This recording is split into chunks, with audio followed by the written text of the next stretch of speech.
വിശദമായി നോക്കാം. മുഖ്യമന്ത്രിക്ക് പിന്നാലെ മലപ്പുറം പരാമർശത്തിലടക്കം വെള്ളാപ്പള്ളി നടേശന് പൂർണ്ണ പിന്തുണയുമായി മന്ത്രി സജി ചെറിയാൻ. വെള്ളാപ്പള്ളി ഇടതുവിരുദ്ധനല്ല, ഇടതുപക്ഷത്തിനൊപ്പം നിൽക്കുന്നയാളാണ്. തുഷാർ വെള്ളാപ്പള്ളിയുടെ പാർട്ടിയുമായി വെള്ളാപ്പള്ളിക്ക് ബന്ധമില്ലെന്നും സജി ചെറിയാൻ പറഞ്ഞു. ന്യൂസ് 18 അഭിമുഖത്തിലായിരുന്നു മന്ത്രിയുടെ പ്രതികരണം.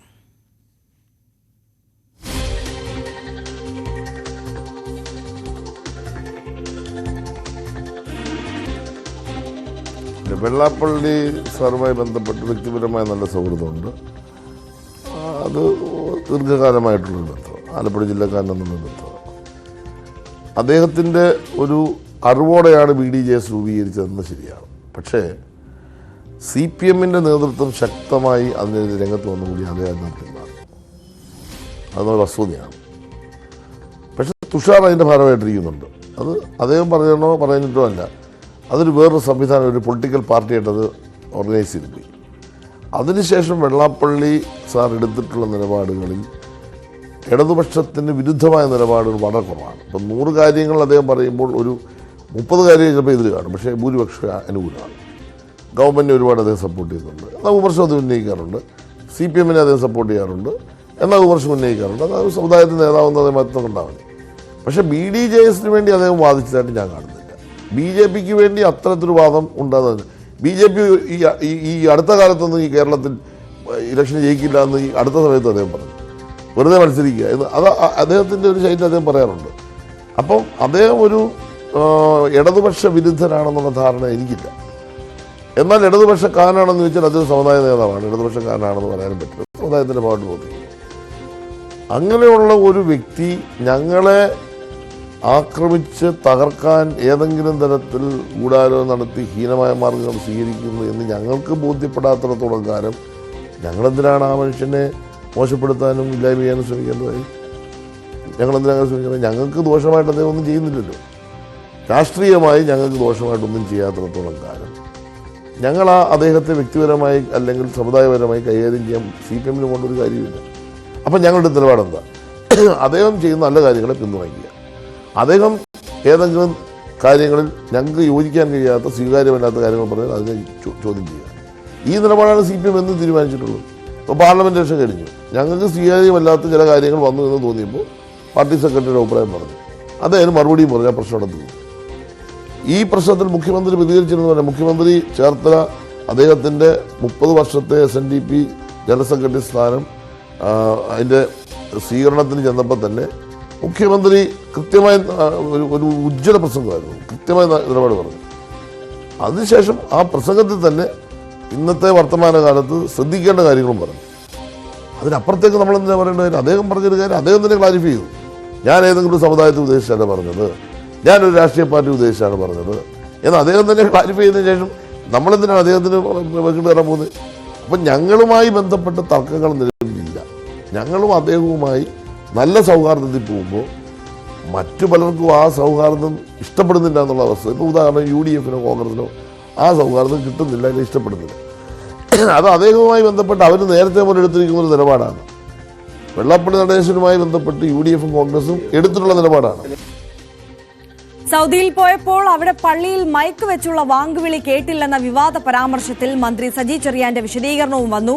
ഒരു വാക്ക് തെറ്റിപ്പോയതിന്റെ പേരിൽ പ്രിയപ്പെട്ടവർ പോലും തന്നെ തള്ളിപ്പറഞ്ഞെന്നും മന്ത്രി പറഞ്ഞു.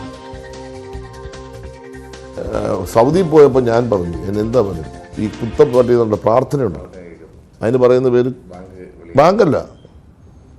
നമ്മൾ പ്രാർത്ഥിക്കുന്ന കുത്തപ്പ എന്തോ അതിന് പറയുന്നത്, ബാങ്ക് പള്ളിയില്ല, കുത്തപ്പ. അങ്ങനെ ഒരു പള്ളി കേരളത്തിലെ പള്ളിയിൽ മൈക്ക് പുറത്ത് കളി. ഞാൻ അവിടെ ചെന്നപ്പോൾ ഈ മൈക്ക് കണ്ടില്ല. ബാങ്ക് വിളിക്കുന്നുണ്ടോ? അത് പരസ്യമായിട്ട് തന്നെ ബാങ്ക് വിളിക്കുന്നു. എനിക്ക് ആ പറഞ്ഞപ്പോൾ ഒരു അക്ഷര പെശവ് വന്നു, ഒരു പെശവ് വന്നു. ഇവർ പ്രാർത്ഥിക്കും, പ്രസംഗിക്കും. അങ്ങനെ നമ്മുടെ കേരളത്തിലെ പള്ളികൾ ഏതെങ്കിലും ഒരു നേരത്തെ കാണും. മറ്റേ ബാങ്ക് വിളിയെല്ലാം അവിടെ എല്ലാ പള്ളിയിലും ഞാൻ കേട്ടു. പക്ഷേ ഇത് അതാ ഞാൻ പറഞ്ഞു. ഞാൻ സത്യം പറഞ്ഞാൽ കേരളത്തിൽ അത് ഓപ്പണാണ്, കേരളത്തിൽ എല്ലാവർക്കും അത് പറ്റുന്നു. പക്ഷേ അവിടെ ഇത്രയും മുസ്ലിം ഭൂരിപക്ഷമുള്ള രാജ്യമായിട്ടും അവർ വളരെ സൂക്ഷിച്ചാണ് അത് കൈകാര്യം ചെയ്യുന്നത്. അത് ഈ സൗണ്ടിൻ്റെ ഇതിനെപ്പറ്റി പറഞ്ഞ കൂട്ടത്തിൽ ഞാനത് പറഞ്ഞത്. ശബ്ദമലിനീകരണം നമ്മുടെ ഇവിടെ കൂടുതൽ വരുന്നു, അവിടെ അതില്ല എന്ന് പറഞ്ഞു. പക്ഷേ ബാങ്കുകളെ പറ്റി ഞാൻ ഉദ്ദേശം മറ്റേതാണ്. ഈ പ്രസംഗം അവിടെ ഇല്ല, മൈക്കിലൂടെ പുറത്തോട്ടില്ല, അകത്ത് പ്രസംഗം കേൾക്കാം. അപ്പം ഞാനിത് പറഞ്ഞു, എന്തൊരു വിവാദമായി. എന്നെ ഇഷ്ടപ്പെടുന്നവർ പോലും ഞാൻ തെറ്റിദ്ധരിച്ചു, ഞാൻ ബാങ്ക് വിളിയാന്ന് പറഞ്ഞു, അങ്ങനെ അതിനെ ആക്ഷേപിച്ചു. ഞാൻ യഥാർത്ഥത്തിൽ തന്നെ സപ്പോർട്ട് ചെയ്തത്. മന്ത്രിസ്ഥാനം രാജിവെക്കേണ്ടി വന്ന ഭരണഘടനാ പരാമർശത്തിൽ താൻ ചതിക്കപ്പെട്ടെന്ന് മന്ത്രി സജി ചെറിയാൻ. പാർട്ടി യോഗത്തിൽ പാർട്ടി കേഡർമാരോട് പറഞ്ഞത് ചിലർ ചോർത്തി പുറത്തു നൽകുകയായിരുന്നുവെന്നും സജി ചെറിയാൻ. ഭരണഘടനയുമായി ബന്ധപ്പെട്ട പ്രശ്നത്തിൽ ഞാൻ പറഞ്ഞ ഫുൾ ടെസ്റ്റുകൾ കേൾക്കുക. അത് 1 മണിക്കൂർ ഞാൻ പ്രസംഗിക്കുന്നു, ഒരു പാർട്ടിയുടെ മാത്രം കേഡേഴ്സിരിക്കുന്ന യോഗത്തിൽ പ്രസംഗിക്കുന്നു. ഞാൻ ചതിക്കപ്പെട്ടു പോയെന്നുള്ള വസ്തുത വേറെ കാര്യം, അത് പുറത്തു കൊടുത്തു. പക്ഷേ യഥാർത്ഥത്തിൽ ഞാൻ ആ പറഞ്ഞ ഫുൾ ടെസ്റ്റ് പ്രസംഗം കേട്ടാൽ ഞാൻ ഭരണഘടനയെ ഒരിക്കലും നിന്ദിച്ചിട്ടില്ല, അവമാനിച്ചിട്ടില്ല. ആ ഫുൾ ടെസ്റ്റ് കേൾക്കണം, അത് മൊത്തം കേൾക്കണം. മൊത്തം ഉണ്ടോ എന്ന് എനിക്കറിയില്ല. അത് കറക്റ്റ് ഞാനത് വളരെ ശ്രദ്ധിക്കുന്നുണ്ട്. കാരണം കാലം മോശമാണ്, നമ്മൾ പറയുന്ന ഓരോ വാക്കും പ്രധാനമാണ്. കാരണം നമ്മളൊന്നിപ്പോൾ സംസാരിക്കുമ്പോൾ ചിലപ്പോൾ പല കാര്യങ്ങൾ പറഞ്ഞ കൂട്ടത്തിൽ ചിലപ്പോൾ ഒരു വാക്ക് ചിലപ്പോൾ നമ്മൾ പറയാം, അത് മാത്രമായിട്ട് എടുക്കരുത്. മാ തോമസിന്റെ വിമർശനത്തിൽ വൈകാരികമായി പ്രതികരിച്ച മന്ത്രി സജി ചെറിയാൻ. ജീവിതത്തിൽ അങ്ങേയറ്റം സങ്കടമുണ്ടാക്കിയ സംഭവമാണിത്. അപകടമുണ്ടായപ്പോൾ പ്രസംഗിക്കാതെ ആശുപത്രിയിലേക്ക് ഓടിയെത്തി രാത്രി വരെ അവിടെ തന്നെ നിന്ന തന്നെക്കുറിച്ച് അങ്ങനെ പറഞ്ഞത് അവരെ ആരോ തെറ്റിദ്ധരിപ്പിച്ചത് കൊണ്ടാകും. അയയിൽ നിന്ന് തുണി താഴെ വീഴുമ്പോൾ അയ്യോ എന്ന് പറഞ്ഞിട്ട് സ്വന്തം കസേരയിലേക്ക് മടങ്ങുന്നത് പോലെയാണ് മന്ത്രി പ്രതികരിച്ചതെന്നും സാംസ്കാരിക മന്ത്രിക്ക് സംസ്കാരമില്ലാണ്ടായോ എന്നുമായിരുന്നു ഉമാ തോമസിന്റെ പ്രതികരണം. ഞാൻ ഈ സ്റ്റേജിൽ ഒരു നീളത്തിലുള്ള സ്റ്റേജാണ് കയറി ചെന്നപ്പോൾ ഈ സ്റ്റേജ് കുഴപ്പമെന്ന് എനിക്ക് മനസ്സിലായി. എൻ്റെ കൺവീനറോട് പറയുകയും ചെയ്തു, ഇത്രയും ഹൈറ്റിൽ ഈ സ്റ്റേജ് കയറ്റി വെച്ചിട്ട് ഈ മന്ത്രിമാരെ എന്നെ വിളിച്ചുകൂടെ കയറ്റി ശരിയായില്ലെന്ന് പറഞ്ഞു. അപ്പം ഞാൻ വളരെ സൂക്ഷിച്ച് അവിടെ പോയിരുന്നു. ഞാൻ ഇരുന്നതിൻ്റെ ഇപ്പുറത്താണ് ഈ വിളക്ക്, അതിൻ്റെ ഇപ്പുറത്താണ് മറ്റുള്ളവർ. ചന്ദ്രമല സാറുണ്ട്, DIG ഉണ്ട്, അവിടുത്തെ SP ഉണ്ട്, ഒത്തിരി പേരുണ്ട്. അപ്പോൾ MLA വരുന്ന സർട്ടിഫിക്കറ്റാണ്. MLA വരുമ്പോൾ ട്രയൽ ആരംഭിച്ചു. ഭയങ്കര ശബ്ദം എന്ന് പറഞ്ഞാൽ ഭയങ്കര ശബ്ദം. ഈ ഒരു 2-2.5 ലക്ഷം ആളിരിക്കുകയാണ്, ഭയങ്കര ആളാണ്. ഞാനിവർ വന്ന് അവിടെ ഇരുന്നു. അവിടെ ഇരുന്നേച്ച് കഴിഞ്ഞ് പിന്നെ ഈ ട്രയൽ ഇങ്ങനെ കണ്ടുകൊണ്ടിരിക്കുന്നു. ഇവർ മുമ്പോട്ട് ഇങ്ങനെ നോക്ക് പടാന്നൊരു ശബ്ദം കേൾക്കും. എന്താ അവിടെ സംഭവിച്ചത്? ഞാൻ നോക്കുമ്പോൾ ഇവർ എടുത്ത് താഴ്ത്തിരിക്കുക. ഇവർ വീണ്, ഇവരെങ്ങനെ വീണോ, കാലുമെടുത്താണോ, തള്ളിയിട്ടതാണോ, അങ്ങനെ നമ്മൾ കാണുന്നില്ല. കാരണം നമ്മൾ ഇങ്ങനെ സൈഡായിരിക്കും. സത്യത്തിൽ ഞാനാ വിളിച്ചു പോയി. ആര് കേൾക്കാൻ? ഈ ഭയങ്കരമായ ഈ മൈക്കിൻ്റെ ശബ്ദമാണ്. അപ്പം താഴെ വീണ് കഴിഞ്ഞപ്പോൾ തന്നെ ഇവർ ബോധം പോയി. അപകടം എന്ന് പറഞ്ഞാൽ അങ്ങേയറ്റം ക്രിട്ടിക്കലായ ഒരു സ്ഥിതിയാണ്. ചെറുതായിട്ട് ബ്ലഡ് വരുന്നതായിട്ട് എനിക്ക് തോന്നി. അപ്പോൾ ഇവരെ വിളിച്ചു ഈ മേളിൽ നമുക്ക് എടുത്ത് ചാടാനൊന്നും പറ്റത്തില്ല. കാരണം ഒരു 2 നില കെട്ടിടത്തിൻ്റെ ഹൈറ്റാണ് ഈ സാധനം. അപ്പോൾ ഓടി വന്ന് ആംബുലൻസുകാർ വന്ന് ഇവരെ എടുത്തു. പെട്ടെന്ന് ആംബുലൻസ് കയറ്റി വണ്ടി വിട്ടു. ഞാൻ അപ്പം എഴുതിയിട്ടു. എനിക്കതാണ് ഭയങ്കര സങ്കടമായിപ്പോയി. അപ്പം ഞാൻ ഇവർ വീണ് കഴിഞ്ഞ് പോകുമ്പോൾ എഴുന്നേക്കാൻ തുടങ്ങുമ്പോൾ ഹൈബിയുടെ കയറി. എല്ലാം ഹൈബി കയറിയാണ്, ചോദിച്ചാൽ മതി. അതിൽ അയാളൊന്നും മിണ്ടാതെ. ഞാനപ്പോൾ ഹൈബിയോട് പറഞ്ഞു, ഹൈബി വളരെ ക്രിട്ടിക്കലാണ് അവരുടെ സ്ഥിതി, ഇനി വിടുന്നത് ശരിയാകുന്നത്. അപ്പോൾ ഈ സംഘാടകർ ഓടി വന്ന് എന്നോട് പറഞ്ഞു, സാർ ലൈറ്റ് കത്തിച്ചിട്ടു. സാർ ഇത്രയും വന്നാൽ ലൈറ്റ്. ഞാൻ പറഞ്ഞു പെട്ടെന്ന് എടുക്കാൻ പറഞ്ഞു. ഇവർ പെട്ടെന്ന് എടുത്തു. ഞാൻ കത്തിച്ചു, ഹൈബി കത്തിച്ചു, ചന്ദ്രൻപിള്ള കത്തിച്ചു, DIG കത്തിച്ചു, എല്ലാം കത്തിച്ചു. ഞാനിങ്ങനെ ആയി. അപ്പോൾ ഇവർ മൈക്കെടുത്തെന്ന് പറഞ്ഞ് പ്രസംഗിക്കാൻ പറഞ്ഞു. ഞാൻ പ്രസംഗിക്കത്തില്ല. നോക്കൂ, ഒരാൾ അപകടപ്പെട്ട് ഇത്രയും അവസ്ഥയെ കിടക്കുക, ഒരു MLA ആണ്. 1 മിനിറ്റ് പോലും ഞാനവിടെ നിൽക്കത്തില്ല, നിങ്ങൾ വേണം നടത്തിക്കൂടുക. അന്നേരം ഇറങ്ങി. അപ്പോൾ ഹൈബിയുടനോട് ഞാൻ ചോദിച്ചു വരുന്നതെന്ന് ചോദിച്ചു. എന്നാൽ ഞാനും വരാമെന്ന് പറഞ്ഞു. പുറത്തിറങ്ങി എൻ്റെ കാറിൽ ഞാനും ഹൈബിയുടനും കൂടെ ഓണടിച്ച് ആദ്യ സ്പീഡിൽ ഞങ്ങൾ ചെല്ലുമ്പോൾ ഉമാ തോമസിനെ അതിനകത്ത് ICU കയറ്റി. ഞങ്ങൾ ഹോസ്പിറ്റലിൽ ചെല്ലുമ്പോൾ എനിക്ക് തോന്നുന്നു ഒരു 3-4 പേരെ അപ്പോൾ ഉള്ളൂ. അപ്പോൾ ഞങ്ങൾ ചെന്നു. അതിനുശേഷം മുഖ്യമന്ത്രിയെ വിളിക്കുന്നു, അതിനുശേഷം പിന്നെ രാജീവിനെ വിളിക്കുന്നു, അതിനുശേഷം ആരോഗ്യമന്ത്രിയെ വിളിക്കുന്നു. മുഖ്യമന്ത്രി നിർദ്ദേശിച്ച് ആരോഗ്യമന്ത്രി മുൻകൈ എടുത്ത് കോട്ടയത്തുള്ള ടീം വരുന്നു. നിങ്ങൾ മനസ്സിലായി, രാത്രി 11:30 മണിക്ക് ഞാൻ അവിടെ ഇരുന്നു. രാത്രി 11:30 മണി വരെ കോട്ടയത്തുള്ള മെഡിക്കൽ ടീം വരുമെന്ന് പറഞ്ഞ് രാത്രി 11:30 വരെ ഇരുന്നു. ജയകുമാർ ഡോക്ടറുടെ നേതൃത്വത്തിൽ ആ ടീം വന്നു. 11:30 രാജീവ് മൂവാറ്റുപുഴയിൽ നിന്ന് വന്നതിന് ശേഷമാണ് ഞാൻ രാജീവിനോട് പറഞ്ഞത്, ഞാനിപ്പോൾ പോവാണ്, വീട്ടിൽ പോകണം, ചെങ്ങന്നൂർ പോകണം, ഞാൻ നാളെ എത്താമെന്ന് പറഞ്ഞു. പിറ്റേ ദിവസം 9 മണിക്ക് നിങ്ങൾ ഉമാ തോമസിൻ്റെ മക്കളോട് വരും. 9 മണിക്ക് കേരളത്തിൻ്റെ ഒരു മന്ത്രി, ഞാൻ വീട്ടിൽ പോയിട്ട് ചെങ്ങന്നൂർ വീണ്ടും 100-110 കിലോമീറ്റർ ഓടി അടച്ചു.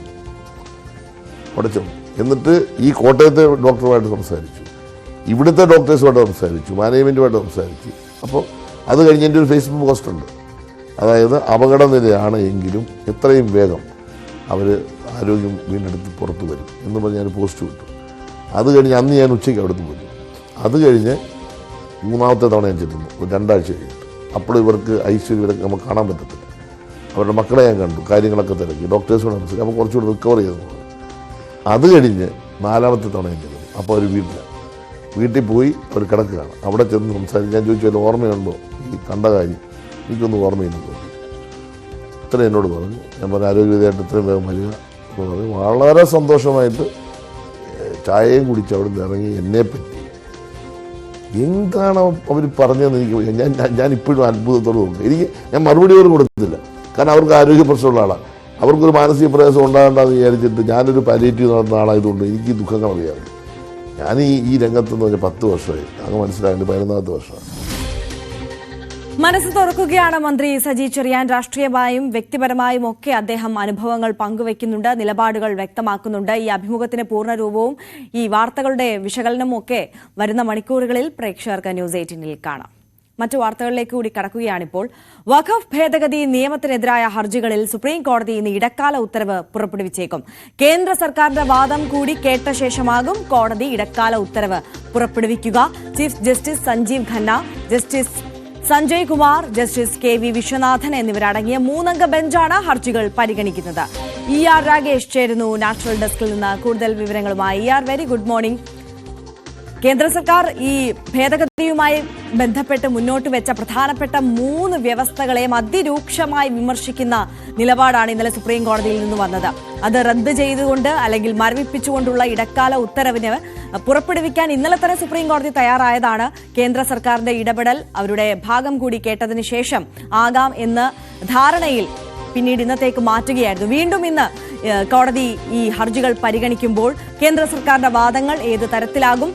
ഈ താൽക്കാലികമായ ഒരു ഇടക്കാല ഉത്തരവ് നടപ്പാക്കുന്നതിൽ നിന്ന് അല്ലെങ്കിൽ പുറപ്പെടുവിക്കുന്നതിൽ നിന്ന് സുപ്രീം കോടതിയിൽ ഒരു തടസ്സം വാങ്ങാൻ കേന്ദ്ര സർക്കാരിന് സാധിക്കുമോ?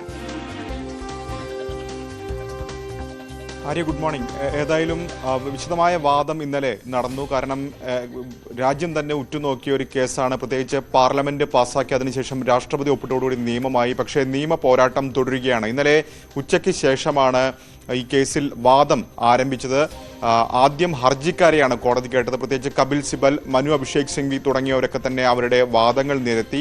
അതിനുശേഷം തുഷാർ മേത്ത സർക്കാരിന് വേണ്ടി നിലപാട് വ്യക്തമാക്കി. പക്ഷേ കോടതിയുടെ പല ചോദ്യങ്ങൾക്കും തുഷാർ മേത്തയ്ക്ക് മറുപടി ഉണ്ടായിരുന്നില്ല എന്നുള്ളതാണ് പ്രധാനപ്പെട്ട കാര്യം. മാത്രവുമല്ല, ഈ ബില്ലിലെ 3 വ്യവസ്ഥകളിൽ വലിയ അതൃപ്തി അല്ലെങ്കിൽ ആശങ്ക കോടതി രേഖപ്പെടുത്തുകയും ചെയ്തു. അതാണ് ഏറ്റവും പ്രധാനപ്പെട്ട സാഹചര്യം. അതുകൊണ്ട് തന്നെയാണ് ഒരു ഇടക്കാല ഉത്തരവിന് സാധ്യത ഇന്ന് പ്രതീക്ഷിക്കുന്നത്. കാരണം ഇന്നലെ തന്നെ കോടതി ഇടക്കാല ഉത്തരവ് പുറപ്പെടുവിക്കാനുള്ള നീക്കങ്ങൾ തുടങ്ങി. പക്ഷേ കേന്ദ്ര സർക്കാർ അതിനെ എതിർത്തു. കാരണം കേന്ദ്ര സർക്കാരിന്റെ വാദങ്ങൾ കൂടി വിശദമായി കേട്ട ശേഷം ഒരു തീരുമാനത്തിലേക്ക് പോകാമെന്ന നിലപാട് സർക്കാർ വ്യക്തമാക്കുകയായിരുന്നു. ഏതായാലും കോടതി ഇന്നലെ ചൂണ്ടിക്കാണിച്ച 3 വിഷയങ്ങളിലാണ് പ്രധാനമായും കോടതി ആശങ്ക രേഖപ്പെടുത്തിയിട്ടുള്ളത്. അതിൽ ഒന്ന്, ഏറ്റവും പ്രധാനപ്പെട്ടത് ഈ വഖഫ് ബോർഡുകളിലെ പ്രാതിനിധ്യം, പ്രത്യേകിച്ച് കേന്ദ്ര വഖഫ് ബോർഡുകളിലെ അടക്കം അമുസ്ലിങ്ങളുടെ പ്രാതിനിധ്യം സംബന്ധിച്ചാണ് കോടതി പ്രധാനമായും ആശങ്ക രേഖപ്പെടുത്തിയത്. കാരണം ഈ വഖഫ് ബോർഡ് എന്ന് പറയുന്നത് 22 അംഗ സമിതിയാണ്. അതിൽ 2 എക്സ് ഒഫീഷ്യോ അംഗങ്ങളുണ്ടാവും, മന്ത്രി അടക്കം. സർക്കാർ കോടതി വ്യക്തമാക്കിയത് ഈ എക്സ് ഒഫീഷ്യോ അംഗങ്ങൾ അമുസ്ലിങ്ങളാണെന്നുള്ളത് അംഗീകരിക്കാം. പക്ഷേ ബാക്കിയുള്ളവർ എന്തിന് അന്യമതസ്ഥർ വേണം എന്ന ചോദ്യം കോടതിയുടെ ഭാഗത്തുനിന്നുണ്ടായി. പ്രത്യേകിച്ച് ഈ ഇപ്പോഴുണ്ടായിരിക്കുന്ന ഭേദഗതി പരിശോധിക്കുമ്പോൾ 22 അംഗ സമിതിയിൽ ഏറ്റവും ചുരുങ്ങിയത് 8 പേർ മാത്രം മുസ്ലിങ്ങളാകുന്ന അവസ്ഥയുണ്ട്. അതൊരു തരത്തിലും അംഗീകരിക്കാൻ കഴിയില്ല. ഹിന്ദു ബോർഡുകളിൽ ഇത്തരത്തിൽ അന്യമതസ്ഥരെ ഉൾപ്പെടുത്തുമെന്ന ചോദ്യം പോലും ചീഫ് ജസ്റ്റിസ് അധ്യക്ഷനായ ബെഞ്ചിന്റെ ഭാഗത്തുനിന്നുണ്ടായി. രണ്ടാമതായി ഈ വഖഫ് ഭൂമി സംബന്ധിച്ച കാര്യമാണ്. അതായത് രജിസ്റ്റർ ചെയ്യാത്ത ഭൂമി ഏറ്റെടുക്കാൻ കഴിയുമെന്ന വ്യവസ്ഥ ഈ ബില്ലിൽ വ്യവസ്ഥ ചെയ്യുന്നുണ്ട്. അത് ഗുരുതരമായ പ്രത്യാഘാതങ്ങൾ ഉണ്ടാക്കും എന്നൊരു പരാമർശം കോടതിയുടെ ഭാഗത്തുനിന്ന് ഉണ്ടായി. കാരണം നൂറ്റാണ്ടുകളായി ഉപയോഗത്തിലുള്ള സ്വത്തുക്കൾ, വഖഫ് സ്വത്തുക്കൾ, അത് രജിസ്റ്റർ ചെയ്യാത്തത് കൊണ്ട് മാത്രം എങ്ങനെ വഖഫ് അല്ലാതാകുമെന്ന നിർണായക ചോദ്യമാണ് സുപ്രീം കോടതി ചോദിച്ചത്. മാത്രമല്ല, വർഷങ്ങൾ പഴക്കമുള്ള ഭൂമികളുടെ രേഖകൾ എങ്ങനെ ഹാജരാക്കാൻ കഴിയുമെന്ന ചോദ്യവും കോടതിയുടെ ഭാഗത്തുനിന്നുണ്ടായി. മൂന്നാമതായി, ഈ കളക്ടർമാർക്ക് ചില അധികാരങ്ങൾ ഈ പുതിയ ബില്ല് വ്യവസ്ഥ ചെയ്യുന്നുണ്ട്. അങ്ങനെ കോടതി പറഞ്ഞ കാര്യം, തർക്കങ്ങൾ ഉണ്ടാകുമ്പോൾ കളക്ടർമാർക്ക് ഇടപെടാം. അതിൽ പക്ഷേ കോടതിക്ക് എതിർപ്പൊന്നുമില്ല. അത്ര അന്വേഷണം നടത്താം. പക്ഷേ ഈ അന്വേഷണം നടത്തുന്ന ഘട്ടത്തിൽ തന്നെ ഒരു തീർപ്പ് കൽപ്പിക്കാൻ അധികാരമില്ല എന്ന കാര്യമാണ് കോടതി ചൂണ്ടിക്കാണിച്ചത്. ഇങ്ങനെ ബില്ലിലെ 3 കാര്യങ്ങളിൽ വലിയ വിമർശനം കോടതിയുടെ അല്ലെങ്കിൽ ആശങ്ക കോടതി രേഖപ്പെടുത്തുന്ന സാഹചര്യമുണ്ടായി. അതുകൊണ്ട് തന്നെ ഒരുപക്ഷെ ഇന്ന് ഇടക്കാല ഉത്തരവ് പ്രതീക്ഷിക്കാൻ സാധ്യതയുള്ളത് ഈ 3 വ്യവസ്ഥകൾ മരവിപ്പിക്കുന്ന അല്ലെങ്കിൽ കൊണ്ടൊരു ഇടക്കാല ഉത്തരവിലേക്ക് കോടതി പോകാനുള്ള സാധ്യതയുണ്ട്. അത് തള്ളിക്കളയാൻ കഴിയില്ല. കാരണം ഇന്നലെ കോടതിയുടെ ഒരു ടോൺ മൊത്തത്തിൽ ആ രീതിയിലായിരുന്നു. ഇന്ന് ഏതായാലും കേന്ദ്ര സർക്കാരിന്റെ വിശദമായ വാദം നടക്കും.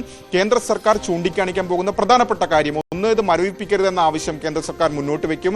അതിൽ തന്നെ ഈ ബോർഡുകളുടെ അടക്കം പ്രാതിനിധ്യം സംബന്ധിച്ച കാര്യങ്ങളിൽ അന്യമതസ്ഥർ, പ്രത്യേകിച്ച് മുസ്ലിങ്ങളല്ലാത്തവർ ഉൾപ്പെടുത്തുന്ന 2 പേർ ഉൾപ്പെടുത്തുന്നു എന്നത് അവർക്ക് ഈ വഖഫ് അടക്കമുള്ള വിഷയങ്ങളിൽ വലിയ രീതിയിൽ അറിവുള്ളവർ ആണ് എന്നൊരു വാദമായിരിക്കും സ്വാഭാവികമായും കേന്ദ്രം നിർത്താൻ പോകുന്നത്. ഏതായാലും കേന്ദ്രത്തിന്റെ വാദം എന്ത് എന്നുള്ളത് നിർണായകമാണ്. തീർച്ചയായും ഇന്നലെ കേന്ദ്രത്തെ സംബന്ധിച്ച് വലിയ തിരിച്ചടിയായിരുന്നു സുപ്രീം കോടതിയിൽ നിന്ന് ഉണ്ടായിട്ടുള്ളത്. പരാമർശങ്ങളൊക്കെ തന്നെ ആ നിലയ്ക്കായിരുന്നു. സ്വാഭാവികമായും കേന്ദ്ര സർക്കാർ ഈ കാര്യങ്ങളൊക്കെ തന്നെ വിലയിരുത്തുന്നുണ്ട്. കേന്ദ്ര ന്യൂനപക്ഷ മന്ത്രി കിരൺ റിജിജു തന്നെ ഇക്കാര്യങ്ങളൊക്കെ തന്നെ വിലയിരുത്തുന്നുണ്ട്. ഏതായാലും ഇന്ന് കേന്ദ്രം എന്ത് വാദിക്കും കോടതിയിൽ എന്നുള്ളത് നിർണായകമാണ്. തീർച്ചയായും 2 മണിക്ക് ശേഷം, ഇന്നലത്തെ പോലെ 2 മണിക്ക് ശേഷം ഏതാണ്ട് 2:30 കൂടി തന്നെയാണ് വാദം ആരംഭിക്കുക. ഇന്നലെ 2 മണിക്കൂറിലധികം നീണ്ടുവന്ന വാദമാണ് നടന്നത്. സ്വാഭാവികമായി ഇന്ന് ഒരു ഇടക്കാല ഉത്തരവുണ്ടാകുമെങ്കിൽ അതൊരു 5 മണിയോട് കൂടി പ്രതീക്ഷിക്കാം. ആര്യ, രാകേഷ്, ഈ കേന്ദ്ര സർക്കാർ നടപ്പാക്കിയ ഈ വഖഫ് നിയമ ഭേദഗതി അത് റദ്ദാക്കണമെന്നാവശ്യപ്പെട്ട് ഹർജി സമർപ്പിച്ചവരെ സംബന്ധിച്ച് ആശ്വാസകരമായിട്ടുള്ള ഒരു വിധിയാണ് അവർ പ്രതീക്ഷിക്കുന്നത് ഇന്ന് കോടതിയിൽ നിന്ന്. അതേസമയം തന്നെ കേന്ദ്ര സർക്കാരിനെ സംബന്ധിച്ച് വലിയൊരു തിരിച്ചടിയാകും അത് എന്നുള്ളതിൽ സംശയമില്ല. അത്രത്തോളം രൂക്ഷമായി തന്നെയാണ് കേന്ദ്ര സർക്കാരിനെ ഈ ഒരു കാര്യത്തിൽ ഇന്നലെ സുപ്രീം കോടതി വിമർശിച്ചതും. ഈ ഇടക്കാല ഉത്തരവ് വന്നു കഴിഞ്ഞാൽ കേന്ദ്രത്തിന് ഈ നിയമ ഭേദഗതിയുമായി പിന്നീട് മുന്നോട്ട് പോകാൻ സാധ്യതയുണ്ടോ? അങ്ങനെ എന്തെങ്കിലും നിയമവശമോ കാര്യങ്ങളോ നിലനിൽക്കുന്നുണ്ടോ? സാധാരണഗതിയിൽ ഇത്തരത്തിൽ പാർലമെന്റ് അടക്കം പാസാക്കുന്ന നിയമങ്ങളിൽ കോടതി ഇടപെടാറില്ല. കോടതി ഇന്നലെ തന്നെ അക്കാര്യം സൂചിപ്പിച്ചു. കാരണം പാർലമെന്റ് പാസാക്കുന്ന ഇത്തരം നിയമങ്ങളിൽ ഇടപെടാറില്ല. പക്ഷേ ഇതിനെ ആ രീതിയിൽ കാണാൻ കഴിയില്ല എന്നാണ് ചീഫ് ജസ്റ്റിസ് അധ്യക്ഷനായ ബെഞ്ച് വിശദീകരിച്ചത്. അതായത് കോടതിക്ക് ഇക്കാര്യത്തിൽ ഒരു കൃത്യമായ നിലപാടുണ്ട്. കോടതിക്ക് ഇതിൽ ആശങ്കയുണ്ട്. കാരണം ഇന്നലെ തന്നെ മുർഷിദാബാദിലടക്കം രാജ്യത്തിന്റെ പല ഭാഗങ്ങളിലും നടക്കുന്ന സംഘർഷങ്ങളിലൊക്കെ തന്നെ കോടതി ആശങ്ക രേഖപ്പെടുത്തിയിരുന്നു. അപ്പോൾ കോടതിയുടെ ഒരു സ്വഭാവം ഇന്നലെ വ്യക്തമായിരുന്നു. കാരണം ഇത് പൂർണ്ണമായി അംഗീകരിക്കാൻ കഴിയില്ല എന്ന് വ്യക്തമായിരുന്നു. അപ്പോൾ സ്വാഭാവികമായും ഇന്ന് കേന്ദ്ര സർക്കാരിന്റെ വാദമാണ് നടക്കുക. കേന്ദ്ര സർക്കാരിന്റെ വാദത്തിന് ശേഷം ഒരു ഇടക്കാല ഉത്തരവ് ഉണ്ടാവുകയാണെങ്കിൽ സർക്കാരിനെ സംബന്ധിച്ച് അത് തിരിച്ചടിയാവും. കാരണം നിയമം ഇതിനോടകം തന്നെ പ്രാബല്യത്തിൽ വന്നെങ്കിൽ പോലും അതിന്റെ ടേംസ് ആൻഡ് കണ്ടീഷൻസ് ഒക്കെ തന്നെ ഇനി നടപ്പാക്കേണ്ടതുണ്ട്. ആ കാര്യങ്ങളിലൊക്കെ തന്നെ സ്വാഭാവികമായും ഒരു കോടതിയുടെ ഇടക്കാല ഉത്തരവ് ഏത് നിലയിലെ എന്നതിനെ ആശ്രയിച്ചായിരിക്കും കേന്ദ്രത്തിന് തുടർ നടപടി കൈക്കൊള്ളാൻ കഴിയുക. മാത്രവുമല്ല, ഒരുപക്ഷെ ഇന്ന് ഇടക്കാല ഉത്തരവ് നൽകിയതിന് ശേഷം ഒരു വിശദമായ വാദം കേൾക്കാനായി കേസ് മാറ്റിവെക്കാനും നിലവിലെ സാഹചര്യത്തിൽ സാധ്യതയുണ്ട്. ആര്യ, തീർച്ചയായും രാകേഷാണ് വിവരങ്ങൾ നൽകുന്നത്. എന്തായാലും കോടതി ഇന്ന് വീണ്ടും ഹർജികൾ പരിഗണിക്കുകയാണ്, വാദം കേൾക്കുകയാണ്. ഉച്ചയ്ക്ക് ശേഷമാണ് വാദം കേൾക്കുക. ഇടക്കാല ഉത്തരവ് പുറപ്പെടുവിക്കും. ഈ വഖഫ് നിയമ ഭേദഗതിയിലെ പ്രധാനപ്പെട്ട വ്യവസ്ഥകൾ നിർത്തലാക്കിക്കൊണ്ട് സുപ്രീം കോടതിയുടെ ഭാഗത്തു നിന്ന് ഒരു ഇടക്കാല ഉത്തരവ് ഉണ്ടാകും എന്ന തരത്തിൽ തന്നെയാണ് പ്രതീക്ഷിക്കുന്നത്. രാകേഷാണ് വിവരങ്ങൾ നൽകിയത്.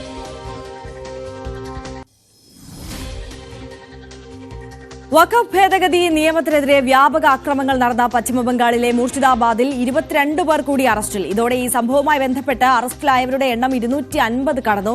കലാപബാധിത മേഖലകളിൽ ജീവിതം ക്രമേണ സാധാരണ നിലയിലേക്ക് മടങ്ങുന്നു. നിരവധി കടകൾ വീണ്ടും തുറന്നിട്ടുണ്ട്. മാൾഡ ക്യാമ്പുകളിൽ അഭയം തേടിയ ഗ്രാമീണർ ധുലിയൻ, സുട്ടി തുടങ്ങിയ പ്രദേശങ്ങളിലേക്ക് മടങ്ങാൻ തുടങ്ങിയിട്ടുണ്ട്.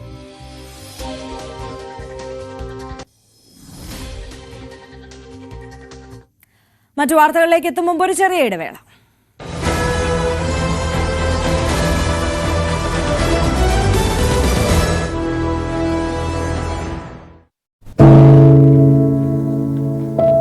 പെരുകുന്ന കുറ്റകൃത്യങ്ങളുടെ വാർത്തകൾ എല്ലാ ദിവസവും വായിച്ച് തളരുന്ന കാലമാണ് മാധ്യമപ്രവർത്തക എന്ന രീതിയിൽ ഇപ്പോൾ. അതിൽ മിക്കതിലും കാരണം ലഹരിയാണെന്നും പ്രതികളാകുന്നതും ഇരകളാകുന്നതും പുതിയ തലമുറയിലെ കുട്ടികളാണെന്ന് കൂടി പറയേണ്ടി വരുമ്പോൾ രക്ഷാകർത്താവെന്ന നിലയിൽ സമാധാനം പോലും കെട്ടുപോകുന്ന സമയമാണ്. ആരെയാണ് തിരുത്തുക? ആരെയാണ് നന്നാക്കുക? ഈ പുതിയ തലമുറയാണോ അതോ അവർക്ക് മാതൃകയാകേണ്ട നമ്മളെ തന്നെയാണോ? 4ാമത്തെ പെഗിൽ ഐസ് ക്യൂബ് വീഴുമ്പോൾ ഞാൻ എവിടെ എത്തുമെന്ന് പറയുന്ന നായകനെ വേണ്ട എന്ന് പറയാൻ ഒരിക്കലും നമുക്ക് കഴിഞ്ഞിട്ടില്ല. എല്ലാ പ്രതിസന്ധികളിൽ നിന്നും എഴുന്നേറ്റ് വരാൻ ലഹരി ഒപ്പം വേണമെന്നും വിഷമത്തിലും സന്തോഷത്തിലുമെല്ലാം ലഹരി കൂടെ ഉണ്ടാകണം എന്ന് പറഞ്ഞ തലമുറയാണ് നമ്മുടേത്. ലഹരിക്ക് കുടുംബ സദസ്സുകളിൽ ഉണ്ടായിരുന്ന ടാബു പോലും തുടച്ചു കളഞ്ഞ തലമുറയാണ് നമ്മുടേത്.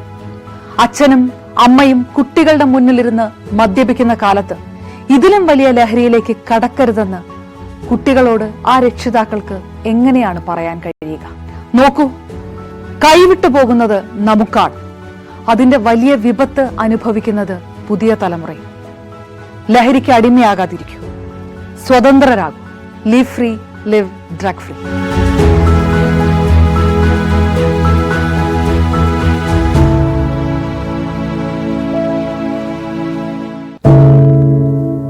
എന്തുപറ്റി നമ്മുടെ നാടിന് എന്ന് ചോദിച്ചു പോകുന്ന കാര്യങ്ങളാണ് ഇപ്പോൾ സംഭവിക്കുന്നത്. എന്തൊക്കെയാണ് നമ്മുടെ യുവതലമുറ തെരുവുകളിൽ കാട്ടിക്കൂട്ടുന്നത്? കൊല്ലാൻ പോലും മടികാട്ടാത്ത ഇവർ സ്വബോധത്താൽ ഇങ്ങനെയൊന്നും ചെയ്യില്ല. നാടിന്റെ അഭിമാനമായി വളരേണ്ട യുവത്വത്തെ ഇങ്ങനെ പോകാൻ അനുവദിച്ചുകൂടാ. നമ്മൾ ഓരോരുത്തരും മാതാപിതാക്കൾ കൂടിയാണ്. നേർവഴിക്ക് നടത്താൻ, തെറ്റുകൾ പറഞ്ഞു മനസ്സിലാക്കാൻ നമുക്ക് കഴിയണം. ഇപ്പോഴത്തെ അക്രമ സംഭവങ്ങളിൽ 99% ലഹരിയുടെ, പ്രത്യേകിച്ച് ഗുരുതരമായ ആരോഗ്യ പ്രശ്നങ്ങളിലേക്ക് കൊണ്ടുവന്നെത്തിക്കുന്ന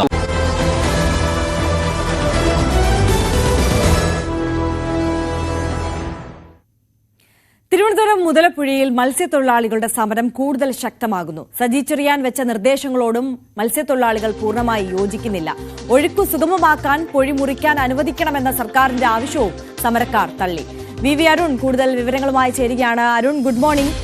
ഇന്നലെ മന്ത്രിയുമായി നടന്ന ചർച്ച, അതിൽ മുന്നോട്ട് വെച്ച നിർദ്ദേശങ്ങളോടൊന്നും സമരക്കാർക്ക്, മത്സ്യത്തൊഴിലാളികൾക്കൊന്നും യോജിക്കാൻ കഴിയുന്നില്ല എന്നുള്ളതാണ് സാഹചര്യം. അവരുടെ പ്രതിഷേധം തുടരുക തന്നെ ചെയ്യും. ഏതു തരത്തിൽ പ്രതിഷേധത്തെ കൊണ്ടുപോകാനാണ് ആലോചിക്കുന്നത്? അതേസമയം തന്നെ ഈ പൊഴിമുറിക്കുക തുടങ്ങിയ ആവശ്യങ്ങളോട് അവർ വിമുഖത കാണിക്കാനുള്ള ഒരു സാഹചര്യം, അവർ പറയുന്ന കാര്യം അതെന്താണ്?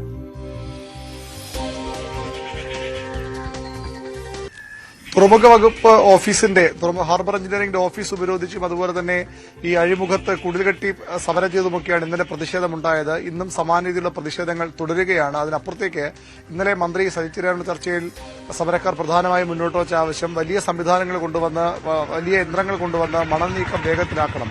അതിന് സർക്കാർ നടപടികൾ വാഗ്ദാനം ചെയ്തു. വൈകാതെ ഇത് ചെയ്യും എന്ന് സർക്കാർ ഉറപ്പു നൽകുകയും ചെയ്തു. സർക്കാർ ഒരു അഭ്യർത്ഥന സമരക്കാരോട്, മത്സ്യത്തൊഴിലാളികളോട് മുന്നോട്ട് വച്ചത് അവിടെ പൊഴി മുറിച്ചില്ലെങ്കിൽ വെള്ളം കയറും. സമീപത്ത് 4 പഞ്ചായത്തുകൾ വെള്ളത്തിൽ മുങ്ങുന്ന അവസ്ഥയുണ്ടാകും. ഇപ്പോൾ ഈ കായലിൽ നിന്ന് കടലിലേക്കുള്ള ഒഴുക്ക് തടസ്സപ്പെട്ടിരിക്കുകയാണ് മണലടിഞ്ഞു കൂടിയത് കൂടുതൽ. അതുകൊണ്ട് തന്നെ അത് സുഗമമാക്കാൻ നടപടികൾ സ്വീകരിക്കണം. അതിനായി പൊഴി മുറിക്കാൻ അനുവദിക്കണമെന്നാണ് സർക്കാർ മുന്നോട്ട് വയ്ക്കുന്ന ആവശ്യം. പക്ഷേ ഒരു കാരണവശാലും അതിന് അനുവദിക്കില്ല നിലപാടിൽ ഉറച്ചു നിൽക്കുകയാണ് മത്സ്യത്തൊഴിലാളികൾ. ഇന്ന് സർക്കാർ സംവിധാനങ്ങൾ പൊഴിമുറിക്കാനായി അവിടേക്ക് എത്തുമെന്നാണ് പ്രതീക്ഷിക്കപ്പെടുന്നത്. അങ്ങനെയെങ്കിൽ അത് വലിയ ഒരു തർക്കത്തിലേക്ക് നീങ്ങും. പൊഴിമുറിക്കാനെത്തിയാൽ അത് തടയാൻ തന്നെയാണ് മത്സ്യത്തൊഴിലാളികളുടെ തീരുമാനം. എങ്കിൽ അതൊരു സംഘർഷത്തിലേക്ക് നീങ്ങാനുള്ള സാധ്യതയും ഉണ്ട്. സർക്കാരുമായി സഹകരിക്കാം, പക്ഷേ അതിനു മുമ്പ് തന്നെ പൂർണ്ണമായും മണൽ നീക്കം ചെയ്യണം, അല്ലെങ്കിൽ അതിനുള്ള സംവിധാനങ്ങളെങ്കിലും അവിടെ എത്തിക്കണമെന്നാണ് മത്സ്യത്തൊഴിലാളികളുടെ ആവശ്യം. കാരണം അവരുടെ ജീവനോപാധിയായ മത്സ്യബന്ധനം പൂർണ്ണമായും തടസ്സപ്പെട്ടിരിക്കുകയാണ്. ചെറിയ വള്ളങ്ങൾക്ക് മാത്രമാണ് പുറത്തേക്ക് പോകാൻ, കടലിലേക്ക് പോകാൻ കഴിയുന്നത്. വലിയ വള്ളങ്ങൾക്ക് അവിടേക്ക് പോകാൻ കഴിയുന്നുമില്ല. അതുകൊണ്ട് തന്നെ മണൽ പൂർണ്ണമായും മാറ്റി പുഴയിലൂടെ വള്ളങ്ങൾക്ക് പോകാൻ കഴിയുന്ന സാഹചര്യം ഉണ്ടാക്കണം. അതുവരെ ഒരു തരത്തിലുള്ള ഒത്തുതീർപ്പില്ലാത്ത നിലപാടിലാണ് മത്സ്യത്തൊഴിലാളികളുള്ളത്. തീർച്ചയായും വി അരുണാണ് വിവരങ്ങൾ നൽകുന്നത്. അരുൺ, തുടരുക. മറ്റൊരു വാർത്തയുടെ വിശദാംശങ്ങൾ കൂടി ചോദിച്ചറിയേണ്ടതുണ്ട്. ചീഫ് സെക്രട്ടറിയുടെ ഹിയറിംഗിൽ നടന്ന കാര്യങ്ങൾ വെളിപ്പെടുത്തി ഫേസ്ബുക്കിൽ പോസ്റ്റിട്ട് എൻ പ്രശാന്ത്. ഓരോ ഫയലും ഓരോ ജീവനെടുക്കാനുള്ള അവസരമായി കാണരുത്. 6 മാസത്തിൽ തീർപ്പാക്കണമെന്ന നിയമം ഉണ്ടായിരിക്കെ 3 വർഷമായിട്ടും ഫയൽ പൂഴ്ത്തിവെച്ച് നിയമവിരുദ്ധമായി തടഞ്ഞുവെച്ച പ്രൊമോഷൻ ഉടനടി നൽകണമെന്നും അദ്ദേഹം ആവശ്യപ്പെട്ടു. ഇതുവരെ സർക്കാരിനെതിരെ ഒരു കേസും കൊടുത്തിട്ടില്ലെന്നും അതിന് സാഹചര്യം ഒരുക്കരുതെന്നും പ്രശാന്ത് ഫേസ്ബുക്ക് പോസ്റ്റിൽ മുന്നറിയിപ്പ് നൽകി. അരുൺ തുടരുന്നുണ്ട്. അരുൺ, ഈ നിയമയുദ്ധത്തിലേക്ക് കൂടി കടക്കുകയാണ് എൻ പ്രശാന്ത് IAS എന്നുള്ളൊരു സൂചന കൂടിയാണല്ലോ ഈ ഫേസ്ബുക്ക് പോസ്റ്റിൽ നിന്ന് നമുക്ക് മനസ്സിലാക്കേണ്ടത്. ഈ യുദ്ധം തുടരുന്ന സാഹചര്യത്തിൽ ഇന്നലെ നടന്ന ആ ഒരു ഹിയറിംഗുമായി ബന്ധപ്പെട്ടിട്ടൊക്കെ നമുക്ക് ഈ പോസ്റ്റിനെ ഏത് തരത്തിൽ വായിച്ചെടുക്കണം?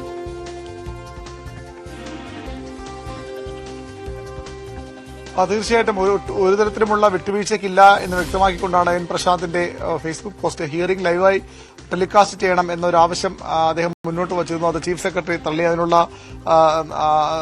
നിയമത്തിലുള്ളതല്ല എന്ന് പറഞ്ഞ് ചീഫ് സെക്രട്ടറി തള്ളിയിരുന്നു. ഹിയറിംഗിന് തൊട്ട് മുമ്പും ചീഫ് സെക്രട്ടറിയെ പരിഹസിച്ചുകൊണ്ട് ഫേസ്ബുക്ക് പോസ്റ്റിലാണ് പ്രശാന്ത് ഹിയറിംഗിന് ഹാജരായത്. അതിനുശേഷവും അദ്ദേഹം പൂർണ്ണമായും ചീഫ് സെക്രട്ടറിയും സർക്കാരിനെ വെല്ലുവിളിച്ചുകൊണ്ടുള്ളൊരു പ്രതികരണമാണ് ഫേസ്ബുക്ക് കുറിപ്പിലൂടെ ഇട്ടിരിക്കുന്നത്. 6 മാസത്തിൽ തീർപ്പാക്കണം നിയമം ഉണ്ടായിരിക്കെ 3 വർഷമായിട്ടും ഫയൽ പൂഴ്ത്തിവെച്ച് അതിന്റെ പേരിൽ 2022 മുതൽ അകാരണമായും നിയമവിരുദ്ധമായും എന്റെ പ്രൊമോഷൻ തടഞ്ഞുവച്ചു. ഓരോ ഫയലും ഓരോ ജീവനാണെന്നാണ് മുഖ്യമന്ത്രി പറഞ്ഞത്. എന്നാൽ ഒരു ജീവനെടുക്കാനുള്ള അവസരമായി ഒരു ജീവിതമെന്നാണ് മുഖ്യമന്ത്രി പറഞ്ഞത്. പക്ഷേ ജീവനെടുക്കാനുള്ള അവസരമായി ഓരോ ഫയലിനെയും കാണരുതെന്ന് പരിഹസിക്കുന്നു പ്രശാന്ത്.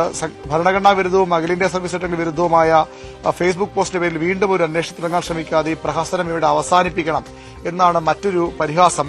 ഡോക്ടർ ജയതിലകനും ഗോപാലകൃഷ്ണനും മാതൃഭൂമിക്കുമെതിരെ ക്രിമിനൽ ഗൂഢാലോചനയും വ്യാജരേഖ സൃഷ്ടിക്കലും അടക്കമുള്ള കുറ്റങ്ങൾക്ക് കേസെടുക്കണമെന്ന് പ്രശാന്ത് വീണ്ടും ആവശ്യപ്പെടുന്നു. ചട്ടങ്ങളും നിയമങ്ങളും സർക്കാരിനും ബാധകമാണ്. അതിന് വിപരീതമായി പ്രവർത്തിച്ചിട്ട് എന്നാ താൻ പോയി കേസ് കൊടുക്കുക എന്ന് പറയുന്നത് ഭരണ സംവിധാനത്തിന്റെ ഭൂഷണമല്ല. ഇതുവരെ താൻ കൊടുത്ത ഒരു കേസും സർക്കാരിനെതിരെ കൊടുത്തിട്ടില്ല. അതിന് ദയവായി സാഹചര്യം ഉണ്ടാക്കരുത് എന്ന് പറയുന്നു. അതായത് വേണമെങ്കിൽ സർക്കാരിന്റെ കേസുമായി മുന്നോട്ട് പോകാൻ തയ്യാറാകുമെന്ന സൂചനയാണ് പ്രശാന്ത് ഇവിടെ നൽകുന്നത്. ഇവയൊന്നും പരിഹരിക്കാതെ സസ്പെൻഷൻ തിരക്കിട്ട് പിൻവലിക്കണമെന്ന് യാതൊരു നിർബന്ധവുമില്ല. സർക്കാർ സംവിധാനങ്ങൾക്ക് പുറത്ത് ശ്വാസം മുട്ടാൻ താൻ ഗോപാലകൃഷ്ണനല്ല എന്നുകൂടി പരിഹസിച്ചുകൊണ്ടാണ് പ്രശാന്തിന്റെ ഫേസ്ബുക്ക് കുറിപ്പ് അവസാനിക്കുന്നത്. അതായത് വേണ്ടി വന്നാൽ സർക്കാരിന്റെ നിയമനിർണ്ണയം മുന്നോട്ട് പോകും.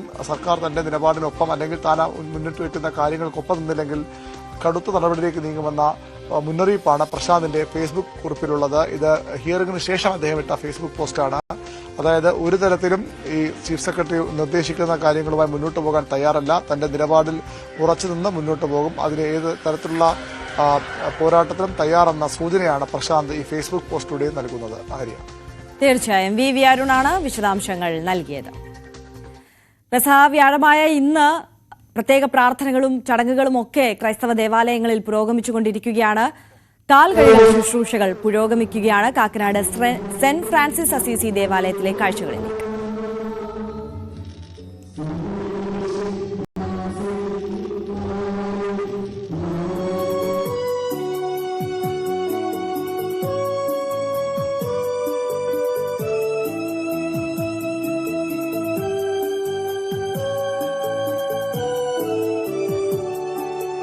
വിനയത്തിൻ മാതൃക നൽകാൻ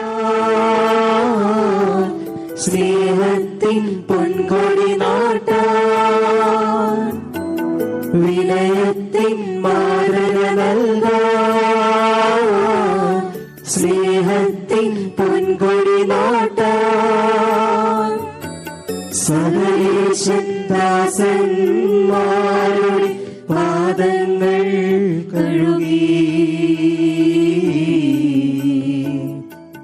പാദങ്ങൾ കഴുകി താലത്തിൽ വെള്ളമെടുത്തു വെൺകച്ചയുമരയിൽ ചുറ്റി മിശിഹാതൻ ശിഷ്യന്മാരുടെ പാദങ്ങൾ കഴുകി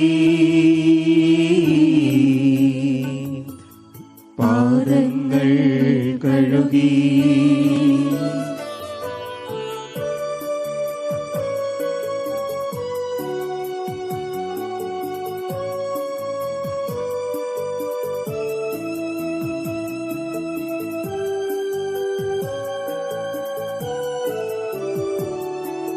സ്നേഹത്തിൻ ചിറകു വിരിഞ്ഞു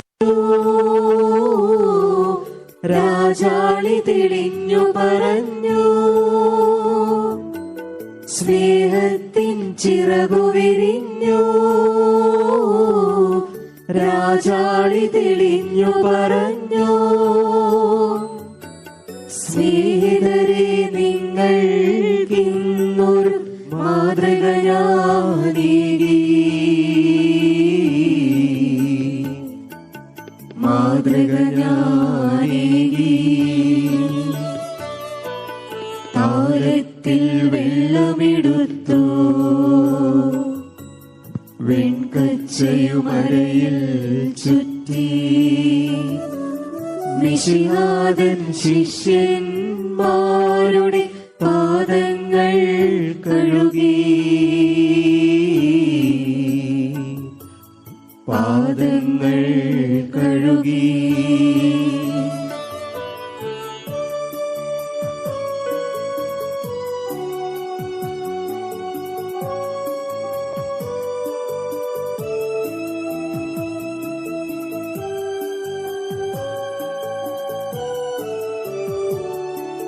ഗുരുവെന്നു വിളിപ്പൂ നിങ്ങൾ, പരമാർത്ഥതയുണ്ടതിലെങ്കിൽ. ഗുരുവെന്നു വിളിപ്പൂ നിങ്ങൾ, പരമാർത്ഥതയുണ്ടതിലെങ്കിൽ. ഗുരു നൽകിയ പാഠം നിങ്ങൾ സാദരമോർത്തിടുവിൻ, സാദരമോർത്തിടുവിൻ. താലത്തിൽ വെള്ളമെടുത്തു വെൺകച്ചയുമരയിൽ ചുറ്റി, മിശിഹാതൻ ശിഷ്യന്മാരുടെ പാദങ്ങൾ കഴുകി, പാദങ്ങൾ കഴുകി.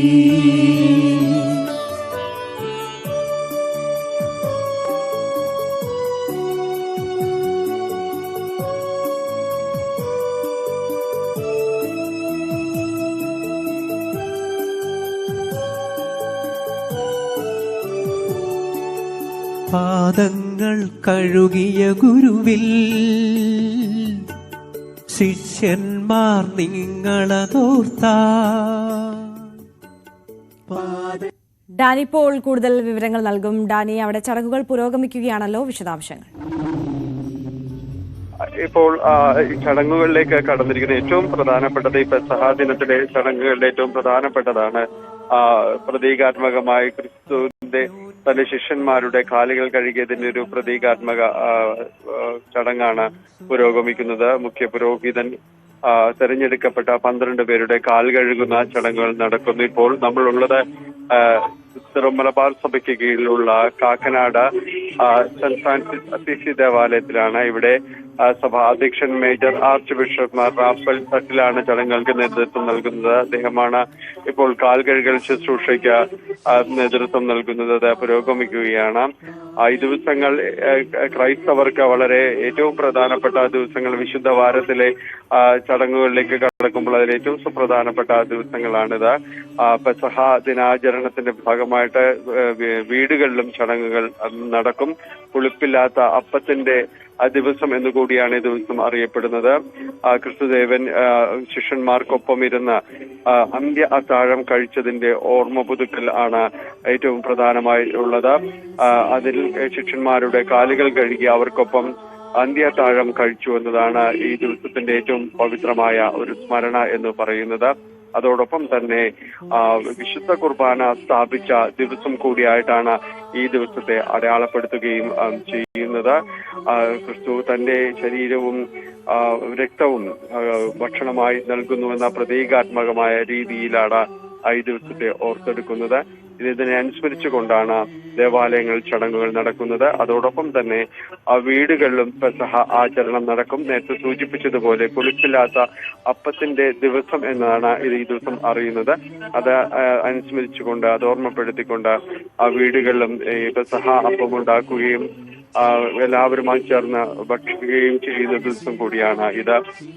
കുരിശാരോഹണത്തിന് മുൻപ് ഈ ദിവസങ്ങളിലൂടെ തന്നെയാണ്, പ്രാർത്ഥനകളിലൂടെയും തന്നെ ക്രൈസ്തവർ ഈ ദിവസങ്ങളിലൂടെ കടന്നു പോവുകയും ചെയ്യുന്നു. എല്ലാ ദേവാലയങ്ങളിലും ഈ ചടങ്ങുകൾ പുരോഗമിക്കുകയാണ്. വിവിധ സഭകളുടെ കീഴിലുള്ള ദേവാലയങ്ങൾ വിവിധ സമയക്രമങ്ങളിലായാണ് നടക്കുന്നത്. ലത്തീൻ സഭയിൽ പെസഹ ദിനാചരണ ചടങ്ങുകൾ വൈകിട്ടാണ് നടക്കുകയും ചെയ്യുന്നത്. എന്തായാലും ഇപ്പോൾ ദേവാലയങ്ങളിൽ ചടങ്ങുകൾ പുരോഗമിക്കുകയാണ്. കാൽകഴുകൽ ശുശ്രൂഷ ഓരോ ഇടങ്ങളിലായിട്ട് പുരോഗമിക്കുകയാണ്. തീർച്ചയായും ഡാനി പോളാണ് വിവരങ്ങൾ നൽകിയത്. കാക്കനാട് സെന്റ് ഫ്രാൻസിസ് അസീസി ദേവാലയത്തിൽ പാദ ശുശ്രൂഷ ചടങ്ങുകൾ പൂർണ്ണമായിരിക്കുന്നു. സിറോ മലബാർ സഭ ആർച്ച് ബിഷപ്പ് മാർ റാഫേൽ തട്ടിലാണ് ചടങ്ങുകൾക്ക് മുഖ്യ കാർമ്മികത്വം വഹിച്ചത്. വിവിധ ദേവാലയങ്ങളിൽ ഇത്തരത്തിൽ പെസഹ ദിനവുമായി ബന്ധപ്പെട്ടിട്ടുള്ള ചടങ്ങുകൾ പുരോഗമിക്കുകയാണ്. മറ്റ് വാർത്തകളിലേക്ക് കൂടി കടക്കുകയാണ്. കൊല്ലം പൂരത്തിൽ RSS സ്ഥാപകനായ ഹെഡ്ഗേവാറിന്റെ ചിത്രം ഉപയോഗിച്ചതിൽ കേസെടുത്ത് പോലീസ്. പൂരത്തിനിടയിൽ കുടമാറ്റത്തിനാണ് ഹെഡ്ഗേവാറിന്റെ ചിത്രം ഉപയോഗിച്ചിരുന്നത്. റിലീജിയസ് ഇൻസ്റ്റിറ്റ്യൂഷൻ ആക്ട് 3, 4, 5 വകുപ്പ് പ്രകാരമാണ് ഈസ്റ്റ് പോലീസ് കേസെടുത്തത്.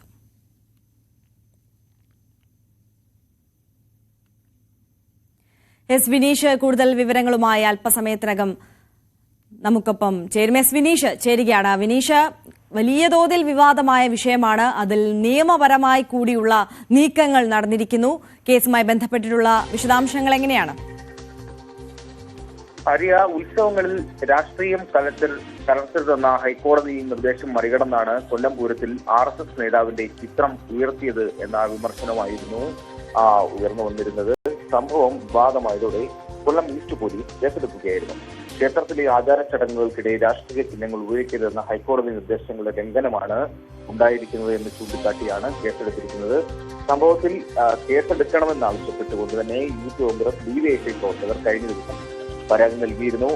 കഴിഞ്ഞ ദിവസം വൈകുന്നേരം വരെയും പോലീസ് കേസെടുക്കാത്തതിനെ തുടർന്ന് വലിയ രീതിയിലുള്ള പ്രതിഷേധങ്ങൾ ഉയർന്നു വന്നിരുന്നു. പോലീസ് സ്റ്റേഷനിലേക്കടക്കം മാർച്ചിങ് സംഘടിപ്പിച്ച സാഹചര്യമുണ്ടായിരുന്നു കൊല്ലത്ത്. തുടർന്ന് ആണ് ഈ തിരുവിതാംകൂർ കൊച്ചി ഹിന്ദുമത സ്ഥാപന നിയമപ്രകാരം പോലീസ് കേസെടുത്തിരിക്കുന്നത്. മറ്റൊരു കാര്യം കൂടി പറയാനുണ്ട് ആര്യ. ഈ ക്ഷേത്ര കോമ്പൗണ്ടിനുള്ളിലല്ല ഈ കുടമാറ്റം നടന്നിരിക്കുന്നത്. ആശ്രാമം മൈതാനം എന്ന ഒരു പൊതു ഇടത്താണ്. ഇതുമായി ബന്ധപ്പെട്ട് ചില നിയമവശങ്ങൾ പോലീസിന് അന്വേഷിക്കേണ്ടിയിരിക്കുന്നു. അത്തരത്തിലുള്ള ഒരു നീക്കത്തിലേക്കാണ് പോലീസ് കടക്കുന്നത്. ഈ കൊല്ലം പൂരത്തിലെ കുടമാറ്റത്തിൽ ശ്രീനാരായണ ഗുരു, BR അംബേദ്കർ, സുഭാഷ് ചന്ദ്രബോസ്, സ്വാമി വിവേകാനന്ദൻ തുടങ്ങിയവരുടെ ചിത്രങ്ങൾ പ്രിന്റ് ചെയ്ത് കുടകൾ ഉയർത്തിയിരുന്നു. ഈ കൂട്ടത്തിലാണ് ഹെഡ്ഗേവാറിന്റെ ചിത്രവും ഉയർത്തിയത്. ഇത് വലിയ രീതിയിലുള്ള ഒരു വിഷയത്തിലേക്കും വിമർശനത്തിലേക്കുമാണ് വഴിവെച്ചത്. സംഭവത്തിൽ ഈ അന്വേഷണം നടത്തി റിപ്പോർട്ട് സമർപ്പിക്കാൻ ദേവസ്വം അസിസ്റ്റന്റ് കമ്മീഷനോട് ദേവസ്വം ബോർഡ് പ്രസിഡന്റ് കഴിഞ്ഞ ദിവസം ആവശ്യപ്പെടുകയും ചെയ്തിട്ടുണ്ടായിരുന്നു. ആര്യ, തീർച്ചയായും എസ് വിനീഷാണ് വിവരങ്ങൾ നൽകിയത്. വിനീഷ് തുടരുക. മറ്റൊരു വാർത്തയുടെ വിശദാംശങ്ങൾ കൂടി ചോദിച്ചറിയേണ്ടതുണ്ട്. ഏതായാലും കൊല്ലം പൂരത്തിൽ ഇത്തരത്തിൽ ഹെഡ്ഗേവാറിന്റെ ചിത്രം ഉയർത്തിയതിൽ റിലീജിയസ് ഇൻസ്റ്റിറ്റ്യൂഷൻ ആക്ട് 345 വകുപ്പ് പ്രകാരമാണ് പോലീസ് ഇപ്പോൾ കേസെടുത്തിട്ടുള്ളത്. മറ്റൊരു വാർത്തയിലേക്ക് കടന്നാൽ ഗവൺമെന്റ് പ്ലീഡർ PG മനുവിന്റെ ആത്മഹത്യയിൽ മൂവാറ്റുപുഴ സ്വദേശി അറസ്റ്റിൽ. ഇയാളുടെ നിരന്തര പീഡനം മൂലമാണ് PG മനു ആത്മഹത്യ ചെയ്തതെന്നാണ് കേസ്. പിറവത്ത് ഒളിവിൽ കഴിയുകയായിരുന്ന പ്രതിയെ കൊല്ലം വെസ്റ്റ് പോലീസാണ് കസ്റ്റഡിയിലെടുത്തത്. എസ് വിനീഷ് തുടരുന്നുണ്ട്. വിനീഷ്, നമുക്കറിയാം PG മനുവിനെതിരായിട്ടുള്ള അതിജീവിതയെ പീഡിപ്പിച്ചു എന്നതടക്കമുള്ള കേസ്, തുടർന്നുള്ള വിവാദങ്ങൾ. ഈ ആത്മഹത്യ ചെയ്യുന്നതിന് ദിവസങ്ങൾക്ക് മുമ്പ് ഒരു വീഡിയോ വിവാദം അടക്കമുണ്ടായിരുന്നു. ഈ മൂവാറ്റുപുഴയിൽ നിന്നിപ്പോൾ പിടിയിലായിട്ടുള്ള ഈ വ്യക്തി, മൂവാറ്റുപുഴ സ്വദേശിയായിട്ടുള്ള ഈ വ്യക്തിയും ഈ കേസുമായിട്ടൊക്കെ എങ്ങനെ ബന്ധപ്പെട്ടിരിക്കുന്നു? ഇയാളുടെ ഒരു പങ്കിനെ കുറിച്ച് പോലീസ് എന്താണ് പറയുന്നത്? ആര്യ, ഹൈക്കോടതിയിൽ മുൻ സീനിയർ ഗവൺമെന്റ് പ്ലീഡറായിരുന്ന PG മനുവിന്റെ ആത്മഹത്യയിലാണ് ഒരാൾ അറസ്റ്റിലായിരിക്കുന്നത്. മനുവിനെതിരെ പീഡന പരാതി ഉന്നയിച്ച യുവതിയുടെ ഭർത്താവാണ് അറസ്റ്റിലായിരിക്കുന്നത്. മൂവാറ്റുപുഴ സ്വദേശി 40 വയസ്സുള്ള ജോൺസൺ എന്ന ആളാണ് ഇപ്പോൾ പോലീസിന്റെ പിടിയിലായതും തുടർന്ന് അറസ്റ്റ് രേഖപ്പെടുത്തുകയും ചെയ്തിരിക്കുന്നത്. ഇയാളുടെ നിരന്തരം ആയിട്ടുള്ള സമ്മർദ്ദമാണ് ആത്മഹത്യക്ക് കാരണമെന്നാണ് പോലീസിന്റെ പ്രാഥമികമായിട്ടുള്ള നിഗമനം ഉണ്ടായിരിക്കുന്നത്. അതുപോലെ തന്നെ കഴിഞ്ഞ നവംബറിലാണ് ഇയാൾ വീഡിയോ ചിത്രീകരിക്കുന്നത്. ഈ ജോൺസന്റെ ഫോൺ പോലീസ് പരിശോധിച്ചു വരികയാണ്. അതിൽ നിർണായക വിവരങ്ങൾ പോലീസിന് ലഭ്യമാവുകയും ചെയ്തിട്ടുണ്ട്. അതുപോലെ തന്നെ ഈ വീഡിയോ കാണിച്ച് ഇയാൾ നിരന്തരം മനുവിനെ ഭീഷണിപ്പെടുത്തിയിരുന്നതായും പണം ആവശ്യപ്പെട്ടിരുന്നതായും പോലീസ് ഇപ്പോൾ കണ്ടെത്തിയിട്ടുണ്ട്. അതുപോലെ തന്നെ ഈ വീഡിയോ ചിത്രീകരിച്ചപ്പോൾ മനുവിന്റെ കുടുംബത്തിന്റെ മുന്നിൽ വെച്ച് മനുവിനെ കയ്യേറ്റം ചെയ്യുന്ന ഒരു സാഹചര്യത്തിലേക്കും എത്തിയെന്നാണ് ഇപ്പോൾ പോലീസ് കണ്ടെത്തിയിരിക്കുന്നത്. അതുപോലെ തന്നെ ഈ പീഡനക്കേസിൽ ജാമ്യത്തിലിറങ്ങിയ മനു തനിക്കെതിരെ ആരോപണം ഉയർത്തിയ മറ്റൊരു യുവതിയുടെ വീട്ടിൽ കുടുംബവുമായി എത്തി മാപ്പ് പറയുന്ന തരത്തിലുള്ള ദൃശ്യങ്ങൾ ഇപ്പോൾ ആര്യ സൂചിപ്പിച്ചതുപോലെയുള്ള സംഭവം ഉണ്ടായിട്ടുണ്ട്. അപ്പോൾ അതിന്റെ ദൃശ്യങ്ങൾ ഇയാൾ പ്രചരിപ്പിച്ചിരുന്നു. അത് അവർ അറിയാതെയാണ് മൊബൈൽ ഫോണിൽ ചിത്രീകരിക്കുകയും പിന്നീട് ഇയാളെ ഭീഷണിപ്പെടുത്തുകയൊക്കെ ചെയ്തതെന്നാണ് ഇപ്പോൾ പോലീസ് കണ്ടെത്തിയിരിക്കുന്നത്. ഇത്തരത്തിലുള്ള ഒരു മനോവിഷമത്തിലാണ് കഴിഞ്ഞ 13-ന് കൊല്ലത്ത് ഉള്ള വാടക വീട്ടിൽ തൂങ്ങി മരിച്ച നിലയിൽ കണ്ടെത്തിയത് എന്നാണ് ഇപ്പോൾ അറിയാൻ കഴിയുന്നത്. ശരി, എസ് വിനീഷാണ് കൊല്ലത്ത് നിന്ന് വിശദാംശങ്ങൾ നൽകിയത്. മറ്റു വാർത്തകൾ ചെറിയൊരു ഇടവേളയ്ക്ക് ശേഷം.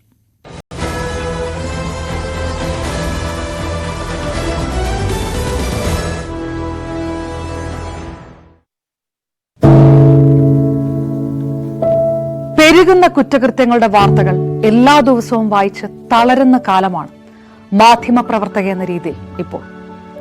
അതിൽ മിക്കതിലും കാരണം ലഹരിയാണെന്നും പ്രതികളാകുന്നതും ഇരകളാകുന്നതും പുതിയ തലമുറയിലെ കുട്ടികളാണെന്നു കൂടി പറയേണ്ടി വരുമ്പോൾ രക്ഷാകർത്താവെന്ന നിലയിൽ സമാധാനം പോലും കെട്ടുപോകുന്ന സമയമാണ്. ആരെയാണ് തിരുത്തുക? ആരെയാണ് നന്നാക്കുക? ഈ പുതിയ തലമുറയാണോ അതോ അവർക്ക് മാതൃകയാകേണ്ട നമ്മളെ തന്നെയാണോ? 4ാമത്തെ പെഗിൽ ഐസ് ക്യൂബ് വീഴുമ്പോൾ ഞാൻ എവിടെ എത്തുമെന്ന് പറയുന്ന നായകനെ വേണ്ട എന്ന് പറയാൻ ഒരിക്കലും നമുക്ക് കഴിഞ്ഞിട്ടില്ല. എല്ലാ പ്രതിസന്ധികളിൽ നിന്നും എഴുന്നേറ്റ് വരാൻ ലഹരി ഒപ്പം വേണമെന്നും വിഷമത്തിലും സന്തോഷത്തിലുമെല്ലാം ലഹരി കൂടെ ഉണ്ടാകണം എന്ന് പറഞ്ഞ തലമുറയാണ് നമ്മുടേത്. ലഹരിക്ക് കുടുംബ സദസ്സുകളിൽ ഉണ്ടായിരുന്ന ടാബു പോലും തുടച്ചു കളഞ്ഞ തലമുറയാണ് നമ്മുടേത്. അച്ഛനും അമ്മയും കുട്ടികളുടെ മുന്നിലിരുന്ന് മദ്യപിക്കുന്ന കാലത്ത് ഇതിലും വലിയ ലഹരിയിലേക്ക് കടക്കരുതെന്ന് കുട്ടികളോട് ആ രക്ഷിതാക്കൾക്ക് എങ്ങനെയാണ് പറയാൻ കഴിയുക? നോക്കൂ, കൈവിട്ടു പോകുന്നത് നമുക്കാണ്. അതിന്റെ വലിയ വിപത്ത് അനുഭവിക്കുന്നത് പുതിയ തലമുറയും. ലഹരിക്ക് അടിമയാകാതിരിക്കൂ, സ്വതന്ത്രരാകൂ. Live free, live drug free.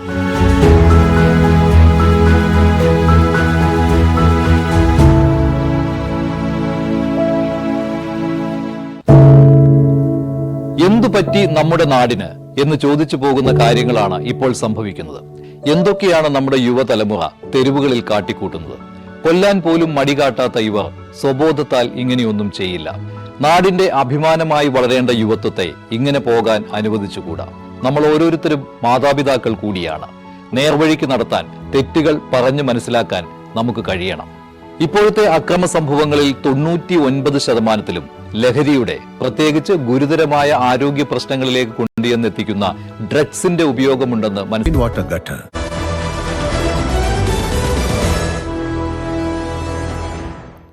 വാർത്തകളിലേക്ക്. ഉപതെരഞ്ഞെടുപ്പ് വിജ്ഞാപനം പുറത്തുവരാനിരിക്കെ നിലമ്പൂരിലെ ബൈപ്പാസ് വിഷയത്തിൽ ഇടപെടലുമായി സർക്കാർ. 27 വർഷത്തോളമായി എവിടെയും എത്താത്ത പ്രശ്നത്തിന് പരിഹാരം കാണാനാണ് ശ്രമം. ബൈപ്പാസിനായി 227 കോടി രൂപയാണ് സർക്കാർ അനുവദിച്ചത്. പ്രദേശവാസികൾ വോട്ട് ബഹിഷ്കരിക്കാൻ ആലോചിക്കുന്ന സാഹചര്യത്തിലാണ് ഈ നീക്കം. CV അനുമോദ് കൂടുതൽ വിവരങ്ങൾ നൽകും. അനുമോദ്, ഔദ്യോഗികമായ നിലമ്പൂർ ഉപതെരഞ്ഞെടുപ്പ് പ്രഖ്യാപനമൊന്നും വന്നിട്ടില്ലെങ്കിൽ പോലും UDF ലീഗിന്റെ നേതൃത്വത്തിലൊക്കെ കഴിഞ്ഞ ദിവസം പ്രചാരണത്തിലേക്കൊക്കെ കടന്നതൊക്കെയും അല്ലെങ്കിൽ അതുമായി ബന്ധപ്പെട്ടിട്ടുള്ള നടപടിയിലൊക്കെ കടന്നിട്ടുള്ളതൊക്കെ നമ്മൾ കണ്ടതാണ്. ഇപ്പോൾ സർക്കാരിന്റെ ഭാഗത്ത് നിന്നുകൂടി വോട്ട് ബാങ്ക് ലക്ഷ്യമിട്ടാകാം ഒരു നീക്കം വന്നിരിക്കുന്നു. 27 വർഷത്തോളമായി എവിടെയും എത്താത്ത ഒരു പദ്ധതി, അതിനൊരു പ്രശ്ന പരിഹാരത്തിന് കാണാൻ മുന്നോട്ട് നീങ്ങുകയാണ്, വഴി തേടുകയാണ് സർക്കാർ, അല്ലേ?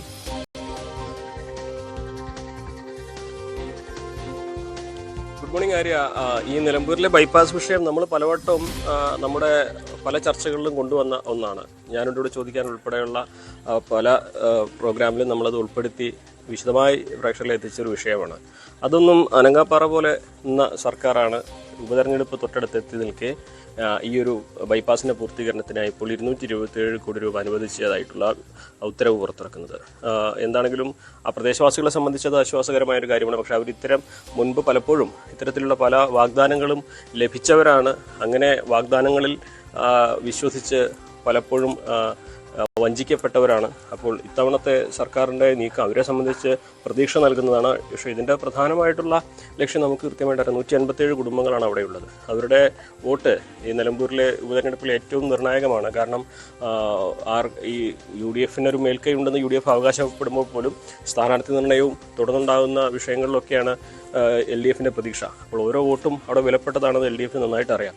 അതുകൊണ്ട് തന്നെ ആ വോട്ടുകൾ കൃത്യമായിട്ട് പോൾ ചെയ്യുന്നു, അവർക്ക് അനുകൂലമായിട്ട് ഉറപ്പാക്കാനുള്ള ഒരു ശ്രമത്തിൻ്റെ ഭാഗം കൂടിയാണ് ഈ ബൈപ്പാസ് വിഷയത്തിൽ പരിഹാരം കാണാനുള്ള തീവ്ര ശ്രമം എന്ന് വേണം നമുക്ക് കരുതുവാൻ. എന്താണെങ്കിലും പ്രദേശവാസികളുടെ പ്രതികരണമൊക്കെ നമുക്ക് വരും മണിക്കൂറുകളിൽ ലഭിക്കും. ഇവിടെ ഏറ്റവും പ്രധാനപ്പെട്ട ഒരു കാര്യം സർക്കാരിൻ്റെ വികസന പ്രവർത്തനങ്ങളുടെ നേട്ടങ്ങൾ ജനങ്ങളിൽ എത്തിക്കുവാനും കഴിഞ്ഞ 8 വർഷക്കാലം നിലമ്പൂരിൽ വികസനം കൊണ്ടുവന്നത് MLA അല്ല സർക്കാരാണെന്ന സന്ദേശം ജനങ്ങളിലേക്ക് എത്തിക്കുവാനും ഒക്കെയാണ് LDFിൻ്റെ ഭാഗത്തു നിന്നുള്ള മുഖ്യ ശ്രമങ്ങളായിട്ടുള്ളത്. അതിനെ സാധൂകരിക്കുന്ന, അതിനെ പിന്തുണയ്ക്കുന്ന തരത്തിലുള്ള നീക്കങ്ങൾ തന്നെയാണ് ഇപ്പോൾ സർക്കാരിൻ്റെ ഭാഗത്തു നിന്നുണ്ടായിട്ടുള്ളത്. മറുവശത്ത് UDF ആകട്ടെ വലിയ ആത്മവിശ്വാസത്തിലാണ്. നമ്മൾ ഇന്നലെയൊക്കെ ചർച്ച ചെയ്തതുപോലെ 2 പേരുകളിൽ ചർച്ചകൾ നിൽക്കുകയാണ്. അത് VS ജോയിക്കും ആര്യൻ ഷൗക്കത്തിനും ഒരേപോലെ തന്നെ സാധ്യതകളുണ്ടെങ്കിലും പാർട്ടി നേതൃത്വം ഇഴകേറി പരിശോധിക്കുകയാണ് ഓരോ ഘടകങ്ങളും. പ്രത്യേകിച്ച് ഒരു മുഖാമുഖം, ഒരു ടൈറ്റ് മത്സരം വന്നു കഴിഞ്ഞാൽ ഓരോ വോട്ടും വിലപ്പെട്ടതാവുന്ന സാഹചര്യത്തിൽ PV അൻവറിന് അവിടെ സ്വന്തം നിലയിൽ നേടാൻ കഴിയുന്ന വോട്ടുകൾ അത് അനുകൂലമായി നിർത്തണമെങ്കിൽ ഏത് തരത്തിലുള്ള നിലപാടെടുക്കണം എന്ന കാര്യങ്ങൾ കൂടി UDFിൻ്റെ ആലോചനയിലുണ്ട്. സ്വാഭാവികമായിട്ടും ഈ വിഷയങ്ങളൊക്കെ UDF ക്യാമ്പിനെ സജീവമാക്കി നിർത്തുമ്പോഴാണ് സർക്കാരിൻ്റെ വികസന നേട്ടങ്ങളും സർക്കാരിൻ്റെ ജനക്ഷേമ പദ്ധതികളും എണ്ണമിട്ട് പറഞ്ഞുകൊണ്ട് പ്രചരണത്തിനിറങ്ങാൻ LDF തയ്യാറെടുക്കുന്നത്.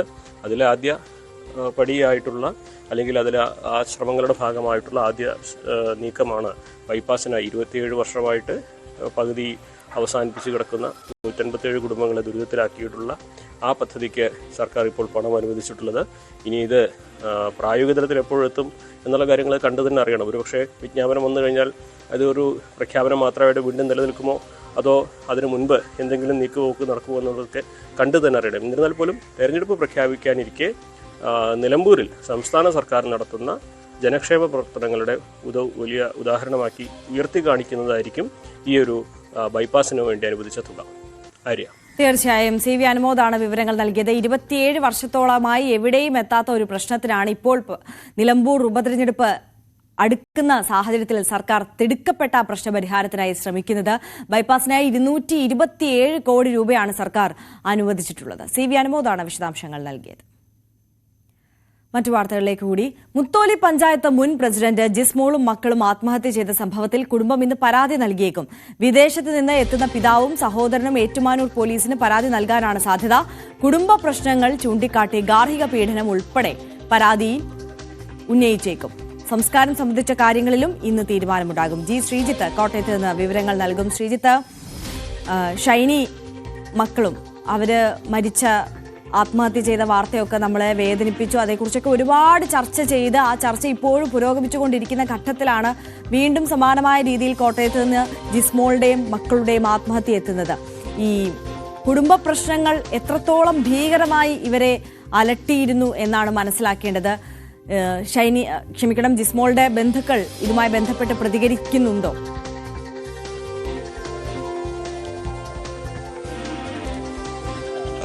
ബന്ധുക്കൾ പോലീസിന് ചില മൊഴികൾ നൽകിയിട്ടുണ്ട്. പക്ഷെ അത് ചില കേട്ടുകേൾവികളുടെ അടിസ്ഥാനത്തിലുള്ള മൊഴികൾ മാത്രമാണ്. എന്തായാലും പിതാവും സഹോദരനും ഒക്കെ ഇന്ന് എത്തുന്നുണ്ട്. അവരുടെ നിലപാടാണ് ഇക്കാര്യത്തിൽ നിർണായകം.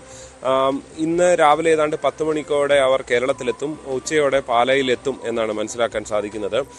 ഒരുപക്ഷെ പാലാ പോലീസ് നേരിട്ടെത്തി അവരുടെ മൊഴി രേഖപ്പെടുത്തി ആ മൊഴിയിൽ ഈ കുടുംബത്തിനെതിരെ ഭർത്തൃ കുടുംബത്തിനെതിരെ എന്തെങ്കിലും ആരോപണങ്ങളുണ്ടെങ്കിൽ അതനുസരിച്ച് ഭർത്തൃപീഡനം അടക്കമുള്ള വകുപ്പുകൾ, ആത്മഹത്യ പ്രേരണ അടക്കമുള്ള വകുപ്പുകൾ അതിൽ ചേർത്തുകൊണ്ട് അന്വേഷണം നടത്താനുള്ള സാധ്യതയുണ്ട്. പക്ഷേ ഇക്കാര്യത്തിൽ അന്തിമമായ വ്യക്തത വരേണ്ടത് ആ കുടുംബത്തിന്റെ നിലപാടനുസരിച്ചാണ്.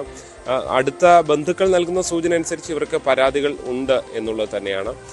ഒപ്പം തന്നെ വളരെ പ്രധാനപ്പെട്ടതാണ് എവിടെയാണ് സംസ്കാരം നടക്കേണ്ടത് എന്നുള്ളത്. നീറിക്കാട് പള്ളി, അതായത് ഈ ഭർത്താവിന്റെ പള്ളിയുണ്ട്. ഒപ്പം തന്നെ ഈ ഭാര്യയുടെ, അതായത് ഈ ജിസ്മോളുടെയൊക്കെ പള്ളി വള്ളിച്ചിറയിലാണ്. ജ്ഞാനായ സമുദായ അംഗങ്ങളാണ്. അപ്പോൾ അവർക്കിടയിൽ എവിടെ സംസ്കാരം നടക്കണം എന്ന സംബന്ധിച്ചുള്ള ആശയവിനിമയം നടത്തി വരുന്നുണ്ട് കുടുംബം. പള്ളിയിൽ അച്ഛനൊക്കെ ബന്ധപ്പെട്ടാണ് ഇക്കാര്യത്തിലൊരു അന്തിമമായ തീരുമാനം ഉണ്ടാവുക. ജിസ്മോളുടെ കുടുംബത്തെ സംബന്ധിച്ച് വള്ളിച്ചിറയിലെ പള്ളിയിൽ തന്നെ അടക്കണം എന്ന ആവശ്യം അവർക്കുണ്ട് എന്നാണ് നമുക്ക് മനസ്സിലാക്കാൻ സാധിക്കുക. എന്തായാലും ഇന്ന് ഈ കേസിൽ വളരെ പ്രധാനപ്പെട്ടതാണ്. പ്രത്യേകിച്ച് ഇങ്ങനെ വളരെ പെട്ടെന്ന് ഇങ്ങനൊരു ആത്മഹത്യയിലേക്ക് നയിക്കുമ്പോൾ ഈ ഷൈനിയുടെയൊക്കെ സംഭവം ഉണ്ടായി അതിൻ്റെ ഞെട്ടൽ മാറുന്നതിന് മുൻപാണ് സമാനമായൊരു സംഭവം ഉണ്ടാകുന്നത്. ഏറ്റുമാനൂർ പോലീസ് സ്റ്റേഷൻ പരിധിയിലാണ് ഈ സംഭവം നടക്കുന്നത്. അതായത് ഈ ക്രൈം നടക്കുന്നത് അവിടെയാണ് എന്നുള്ളതാണ്. അതുകൊണ്ട് തന്നെ ആ പ്രദേശത്ത് ഉള്ളവരാകെ വലിയ ഞെട്ടലിലാണ്. അത്രയും വേദനാജനകമായൊരു സംഭവം കൂടിയാണ്. 2 കുഞ്ഞുങ്ങൾ വളരെ വേദനയോടെയാണ് ബന്ധുക്കളും നാട്ടുകാരും ഒക്കെ ഇവരുടെ മരണവാർത്തയെ സ്വീകരിക്കുകയും ചെയ്തത്. എന്തായാലും ഇന്ന് രാവിലെ ഏതാണ്ട് ഉച്ചയോടുകൂടി ഇക്കാര്യത്തിൽ ഒരു അന്തിമ വ്യക്തത വരും. ഈ കുടുംബാംഗങ്ങൾക്കെതിരെ, അതായത് ഭർത്തൃ വീട്ടുകാർക്കെതിരെ പരാതി ഉണ്ടോ എന്ന കാര്യത്തിൽ ഇന്നറിയും.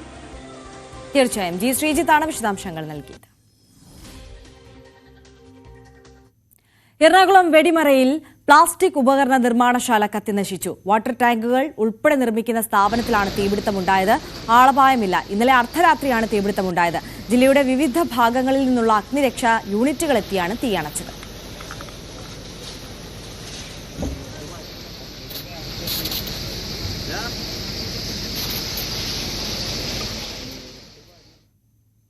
വടക്കൻ ഗാസ മുനമ്പിൽ ഹമാസിനെതിരെ പ്രതിഷേധം നടന്നതായി റിപ്പോർട്ട്. യുദ്ധത്തിനും തീവ്രവാദ ഗ്രൂപ്പിന്റെ ഭരണത്തിനുമെതിരെ പ്രതിഷേധിച്ച് നൂറുകണക്കിന് പലസ്തീനികൾ ബെയ്റ്റ് ലാഹിയയിൽ തെരുവിലിറങ്ങി. ആക്രമണം നിർത്തുക, ഞങ്ങൾക്ക് സ്വാതന്ത്ര്യമായി ജീവിക്കണം എന്നെഴുതിയ ബാനറുകൾ വഹിച്ചുകൊണ്ടായിരുന്നു പ്രതിഷേധം. വിവിധ കോളേജുകളിലും യൂണിവേഴ്സിറ്റികളിലും പഠിക്കുന്ന നിരവധി അന്താരാഷ്ട്ര വിദ്യാർത്ഥികളുടെ വിസ റദ്ദാക്കി അമേരിക്ക. പലരുടെയും visa status US state department മാറ്റുകയും ചെയ്തതായാണ് വിവരം. ഗാസയിലെ ഇസ്രായേലിന്റെ യുദ്ധത്തിൽ പ്രതിഷേധിച്ചവർക്കെതിരെയും ക്രിമിനൽ കുറ്റങ്ങൾ നേരിടുന്നവർക്കെതിരെയുമാണ് നടപടി. ഇതിനോടകം 900ഓളം വിസ റദ്ദാക്കിയിട്ടുണ്ടെന്നാണ് റിപ്പോർട്ട്. ഡോക്ടർ സജിമോൻ ആന്റണി വിവരങ്ങളുമായി നമുക്കൊപ്പം അമേരിക്കയിൽ നിന്ന് ചേരുകയാണ്. Doctor Sajimon Antony, good morning. അമേരിക്കയിൽ നിരവധി ഇന്ത്യക്കാരാണ് പഠനത്തിനായി പോയിട്ടുള്ളത്, നമുക്കറിയാം. അവരെ ഏതെങ്കിലും തരത്തിൽ ബാധിക്കുന്നതാണോ ട്രംപിന്റെ ഈ തീരുമാനം? നിലവിൽ ഏതെങ്കിലും ഇന്ത്യക്കാരുടെ വിസ റദ്ദാക്കിയതായി വിവരമുണ്ടോ? തീർച്ചയായും ഗുഡ് മോർണിംഗ് ശ്രീജാം. നമ്മൾ ഈ വർഷം തുടങ്ങിയത് വലിയൊരു മെസ്സേജുമായിട്ടാണ്. അതായത് ഇല്ലീഗൽ ഇമിഗ്രേറ്റ്സിനെ ഇവിടുന്ന് ഡിപ്പോർട്ട് ചെയ്യുന്ന ട്രംപിന്റെ വലിയൊരു മെസ്സേജ് അല്ലെ ക്യാമ്പയിനുമായിട്ടാണ്. ഇതിനോടകം ഏകദേശം 50,000 ആൾക്കാരെ, ആ ഇല്ലീഗൽ ആയിട്ടുള്ള ആൾക്കാരെ ഇവിടുന്ന് ഡിപ്പോർട്ട് ചെയ്തു എന്നുള്ളതാണ് അറിയാൻ കഴിഞ്ഞത്. എന്നാൽ ഇന്ന് അത് ഈ ഒരു ആഴ്ചയായിട്ട് അത് വേറൊരു തലത്തിലേക്ക് മാറിയിട്ട് ഇല്ലീഗൽ ഇമിഗ്രൻസിൽ നിന്ന് മാറിയിട്ട് സ്റ്റുഡന്റ് വിസയിലേക്ക്, പ്രത്യേകിച്ച് F1, J1 വിസകളിലേക്ക് വ്യാപിച്ചിരിക്കുന്നതായിട്ടാണ് ഇവിടുന്നുള്ള റിപ്പോർട്ട്. ശ്രീജ പറഞ്ഞു കൊടുക്കുന്നത് ഏകദേശം 900-ലധികം ആൾക്കാരുടെ വിസ റിവോക്ക് ചെയ്തു അല്ലെങ്കിൽ ഡിറ്റെയിൻ ചെയ്യാനുള്ള പോസിബിലിറ്റി ഉണ്ട് എന്നുള്ള റിപ്പോർട്ടാണ്. ചില മാധ്യമങ്ങളെ ഉദ്ധരിക്കുകയാണെങ്കിൽ അത് 1300 വരെ എന്നുള്ള കണക്കാണ് പറയുന്നത്. പ്രത്യേകിച്ചും പറയുന്ന ഒരു റീസൺ കഴിഞ്ഞ വർഷങ്ങളിലൊക്കെ നമ്മൾ കണ്ടിരുന്നു. കൊളംബിയ യൂണിവേഴ്സിറ്റിയിലും ഹാർവർഡ് യൂണിവേഴ്സിറ്റിയിലും ഒക്കെ പ്രത്യേകിച്ച് സ്റ്റുഡന്റ് സ്ട്രൈക്കുകളൊക്കെ നടന്നിരുന്നു. അതിനകത്ത് ഇന്റർനാഷണൽ സ്റ്റുഡൻസ് വലിയൊരു പങ്ക് വഹിച്ചിരുന്നു എന്നുള്ളൊരു മെസ്സേജും അതോടൊപ്പം അമേരിക്കയുടെ ഒരു ഫോറിൻ പോളിസി ഇസ്രായേലിനെ 100% സപ്പോർട്ട് ചെയ്തുകൊണ്ടുള്ളതാണ്. അതിന് എതിരായി പ്രദർശനവും മറ്റു കാര്യങ്ങളും നടത്തുകയും സോഷ്യൽ മീഡിയയിൽ പോസ്റ്റിലും യൂണിവേഴ്സിറ്റി ക്യാമ്പയിനിൽ പ്രതിഷേധവുമായിട്ട് വന്ന പിള്ളേരെ, സ്റ്റുഡൻസിനെ ഐഡന്റിഫൈ ചെയ്തിട്ട് അവരുടെ വിസ റിവോക്ക് ചെയ്യുകയോ ഡിറ്റെയിൻ ചെയ്യുക എന്നുള്ളൊരു സ്ട്രാറ്റജിയിലേക്കാണ് പോയിക്കൊണ്ടിരിക്കുന്നത് എന്നാണ് മനസ്സിലാക്കാൻ കഴിയുന്നത്. ഏകദേശം 500-ലധികം ഇന്ത്യൻ സ്റ്റുഡൻസിനെ ഇത് ബാധിച്ചിട്ടുണ്ട് എന്നുള്ളതാണ് ഇവിടെ നിന്നുള്ള റിപ്പോർട്ട് പറയുന്നത്. ഈ സമയത്ത് നമുക്ക് ഓർക്കണം, ഏകദേശം അമേരിക്കയിൽ 3,30,000 ഇന്ത്യൻ സ്റ്റുഡന്റ് ആണ് ഒരു വർഷം പഠിക്കുന്നത്. ചൈനയെ പോലും പിന്നിലാക്കിക്കൊണ്ട്, ചൈനയിൽ ഏകദേശം 2,77,000 ആണ്. അപ്പൊ അതിൽ പിന്നിലാക്കിക്കൊണ്ട് ഇന്ത്യയിൽ നിന്നുള്ള ഏറ്റവും സ്റ്റുഡൻസ് ആണ് ഏറ്റവും കൂടുതൽ ചെയ്യുന്നത്. അതുകൊണ്ട് തന്നെ ഇന്ത്യയെ സംബന്ധിച്ചിടത്തോളം പ്രത്യേകമായ ഒരു ആഘാതമാണ് ഈ ഒരു ന്യൂസ് എന്ന് പറയാൻ ആഗ്രഹിക്കുകയാണ് ഞാൻ. അതോടൊപ്പം വേറെ കാര്യം കൂടി എനിക്ക് പറയാൻ ആഗ്രഹിക്കുന്നത്, ഈ ഒരു സമയത്ത് ഈ ഒരു ഫൈറ്റ് സ്റ്റുഡന്റ് വിസയിലേക്ക് മാത്രമല്ല, H1, J1 വിസയിലേക്ക് മാത്രമല്ല, അമേരിക്കയിൽ അറിയപ്പെടുന്ന അല്ലെങ്കിൽ ലോകമാകമാനം അറിയപ്പെടുന്ന പ്രശസ്തരായ യൂണിവേഴ്സിറ്റിയായ Harvard university, Brown university, Princeton university എന്നിവയുടെയൊക്കെ ഫണ്ടിങ് ഇതർ ഫ്രീസ് ചെയ്യുകയോ റിവോക്ക് ചെയ്യുകയും കൂടെ ട്രംപ് അഡ്മിനിസ്ട്രേഷൻ ചെയ്യുന്നുണ്ട്. കാരണം അവർ പറയുന്നത് ഇങ്ങനെയുള്ള സ്റ്റുഡൻസിനും ഇങ്ങനെയുള്ള പോളിസികൾക്കും എതിരായിട്ടുള്ള യൂണിവേഴ്സിറ്റിയുടെ ആക്ഷൻ വളരെ സ്ട്രിക്റ്റ് ആയിട്ട് എടുത്തില്ലെങ്കിൽ, അതിന്റെ പ്രൂഫ് ട്രംപ് അഡ്മിനിസ്ട്രേഷന് കൊടുത്തില്ല എങ്കിൽ ഈ ഒരു ഫണ്ടിങ് നിരോധനം അല്ലെങ്കിൽ റിവോക്കേഷൻ ഉണ്ടാവുമെന്നാണ്. ഹാർവർഡ് യൂണിവേഴ്സിറ്റി പ്രത്യേകിച്ചും എടുത്തു പറയുന്ന കാര്യമുണ്ട്. $2.26 ബില്യൺ ഫണ്ടിംഗ് ആണ് ട്രംപ് അഡ്മിനിസ്ട്രേഷൻ ഫ്രീസ് ആക്കിയിരിക്കുന്നത്. അതുകൊണ്ട് തന്നെ ബ്രൗൺ യൂണിവേഴ്സിറ്റി, കൊളംബിയ യൂണിവേഴ്സിറ്റി അവിടെയൊക്കെ 500 മില്യണും 400 മില്യണും, പ്രിൻസ്റ്റൺ അതോടൊപ്പം തന്നെ നോർത്ത് വെസ്റ്റേൺ യൂണിവേഴ്സിറ്റിയിൽ $1.1 ബില്യൺ ഫണ്ടിംഗ് ഫ്രീസുമാണ് Trump administration so far declare ചെയ്തിരിക്കുന്നത്. അപ്പൊ തീർച്ചയായിട്ടും ഇത് യൂണിവേഴ്സിറ്റികളെ ബാധിക്കും എന്നുള്ള കാര്യം സംശയമില്ല. ഇന്റർനാഷണൽ സ്റ്റുഡൻസിനെ ബാധിക്കും എന്നുള്ള കാര്യം സംശയമില്ല. അമേരിക്കയിലേക്കുള്ള ഏറ്റവും അധികം ഉള്ള സ്റ്റുഡന്റ് സപ്ലൈ അല്ലെങ്കിൽ നമ്മുടെ ഇന്ത്യയിൽ നിന്നാണ് വരുന്നത്. അതുകൊണ്ട് തന്നെ ഇന്ത്യയിലുള്ള സ്റ്റുഡൻസിനെ ബാധിക്കുമെന്നുള്ള കാര്യത്തിൽ സംശയമില്ല. സോഫാർ കണക്കുകൾ പറയുന്നത് 500-ലധികം ഇന്ത്യൻ സ്റ്റുഡൻസിന്റെ വിസകൾ പ്രത്യേകിച്ച് F1, J1 റിവോക്ക് അല്ലെങ്കിൽ ഡിറ്റെയിൻ ആണ് എന്നുള്ളൊരു റിസ്കിലേക്കാണ് പൊയ്ക്കൊണ്ടിരിക്കുന്നത് എന്നാണ് അറിയാൻ കഴിഞ്ഞത്. എനിക്ക് എല്ലാവരോടും സ്റ്റുഡൻസിനോട് പറയാനുള്ള ഒരു റിക്വസ്റ്റ് ഇതാണ്. ഇവിടെയുള്ള ഒരു വലിയ ചർച്ച ചെയ്യപ്പെടുന്ന ഒരു പോളിസി ഇതാണ്. എന്തുകൊണ്ട് ഇവിടെ അമേരിക്കയിൽ ഫ്രീഡം ഓഫ് സ്പീച്ച് ഉണ്ടെങ്കിൽ എന്തുകൊണ്ട് ഇങ്ങനെയുള്ള കാര്യങ്ങളിൽ അഭിപ്രായം പറയുന്നതിനെ അമേരിക്കൻ ഗവൺമെന്റ് നിരോധിക്കുന്നു എന്ന് പറയുമ്പോൾ ഇവിടെ നിന്നുള്ളൊരു മെസ്സേജ് ഇതാണ്. ഇങ്ങനെയുള്ള ഫ്രീഡം ഓഫ് സ്പീച്ച് എന്ന് പറയുന്നത് അമേരിക്കൻ സിറ്റിസൺ ആണ്. സ്റ്റുഡൻസ് പഠിക്കാൻ വന്നു കഴിഞ്ഞാൽ പഠിച്ചിട്ട് അവർ മറ്റ് ലൈനിലേക്ക് പോകണം. അപ്പൊ അവരുടെ ഫ്രീഡവും ഈ പറഞ്ഞ അമേരിക്കൻ സിറ്റിസൺസിന്റെ ഫ്രീഡവും രണ്ടും കമ്പയറബിൾ അല്ല എന്നുള്ള ഒരു ലീഗൽ മെസ്സേജാണ് ഇവിടെ നിന്ന് പല ഇടങ്ങളിൽ നിന്ന് കിട്ടുന്നത്. ശ്രീരാം, തീർച്ചയായും ഡോക്ടർ സജിമോൻ ആന്റണിയാണ് അമേരിക്കയിൽ നിന്ന് വിവരങ്ങൾ നൽകിയത്. Thank you so much doctor Sajimon Antony. എന്തായാലും 500ഓളം ഇന്ത്യൻ വിദ്യാർത്ഥികളെ ഇതിനോടകം തന്നെ ട്രംപ് ഭരണകൂടത്തിന്റെ ഈ പുതിയ നീക്കം ബാധിച്ചിട്ടുണ്ട്. അവരുടെ വിസ റദ്ദാക്കപ്പെട്ടു എന്നുള്ളതാണ് മനസ്സിലാക്കുന്നത്. ഇന്ത്യൻ വിദ്യാർത്ഥികളെ സംബന്ധിച്ച് ഏറെ ആശങ്കപ്പെടുത്തുന്ന വാർത്തയാണ് US-ൽ നിന്ന് ഇപ്പോൾ വരുന്നത്.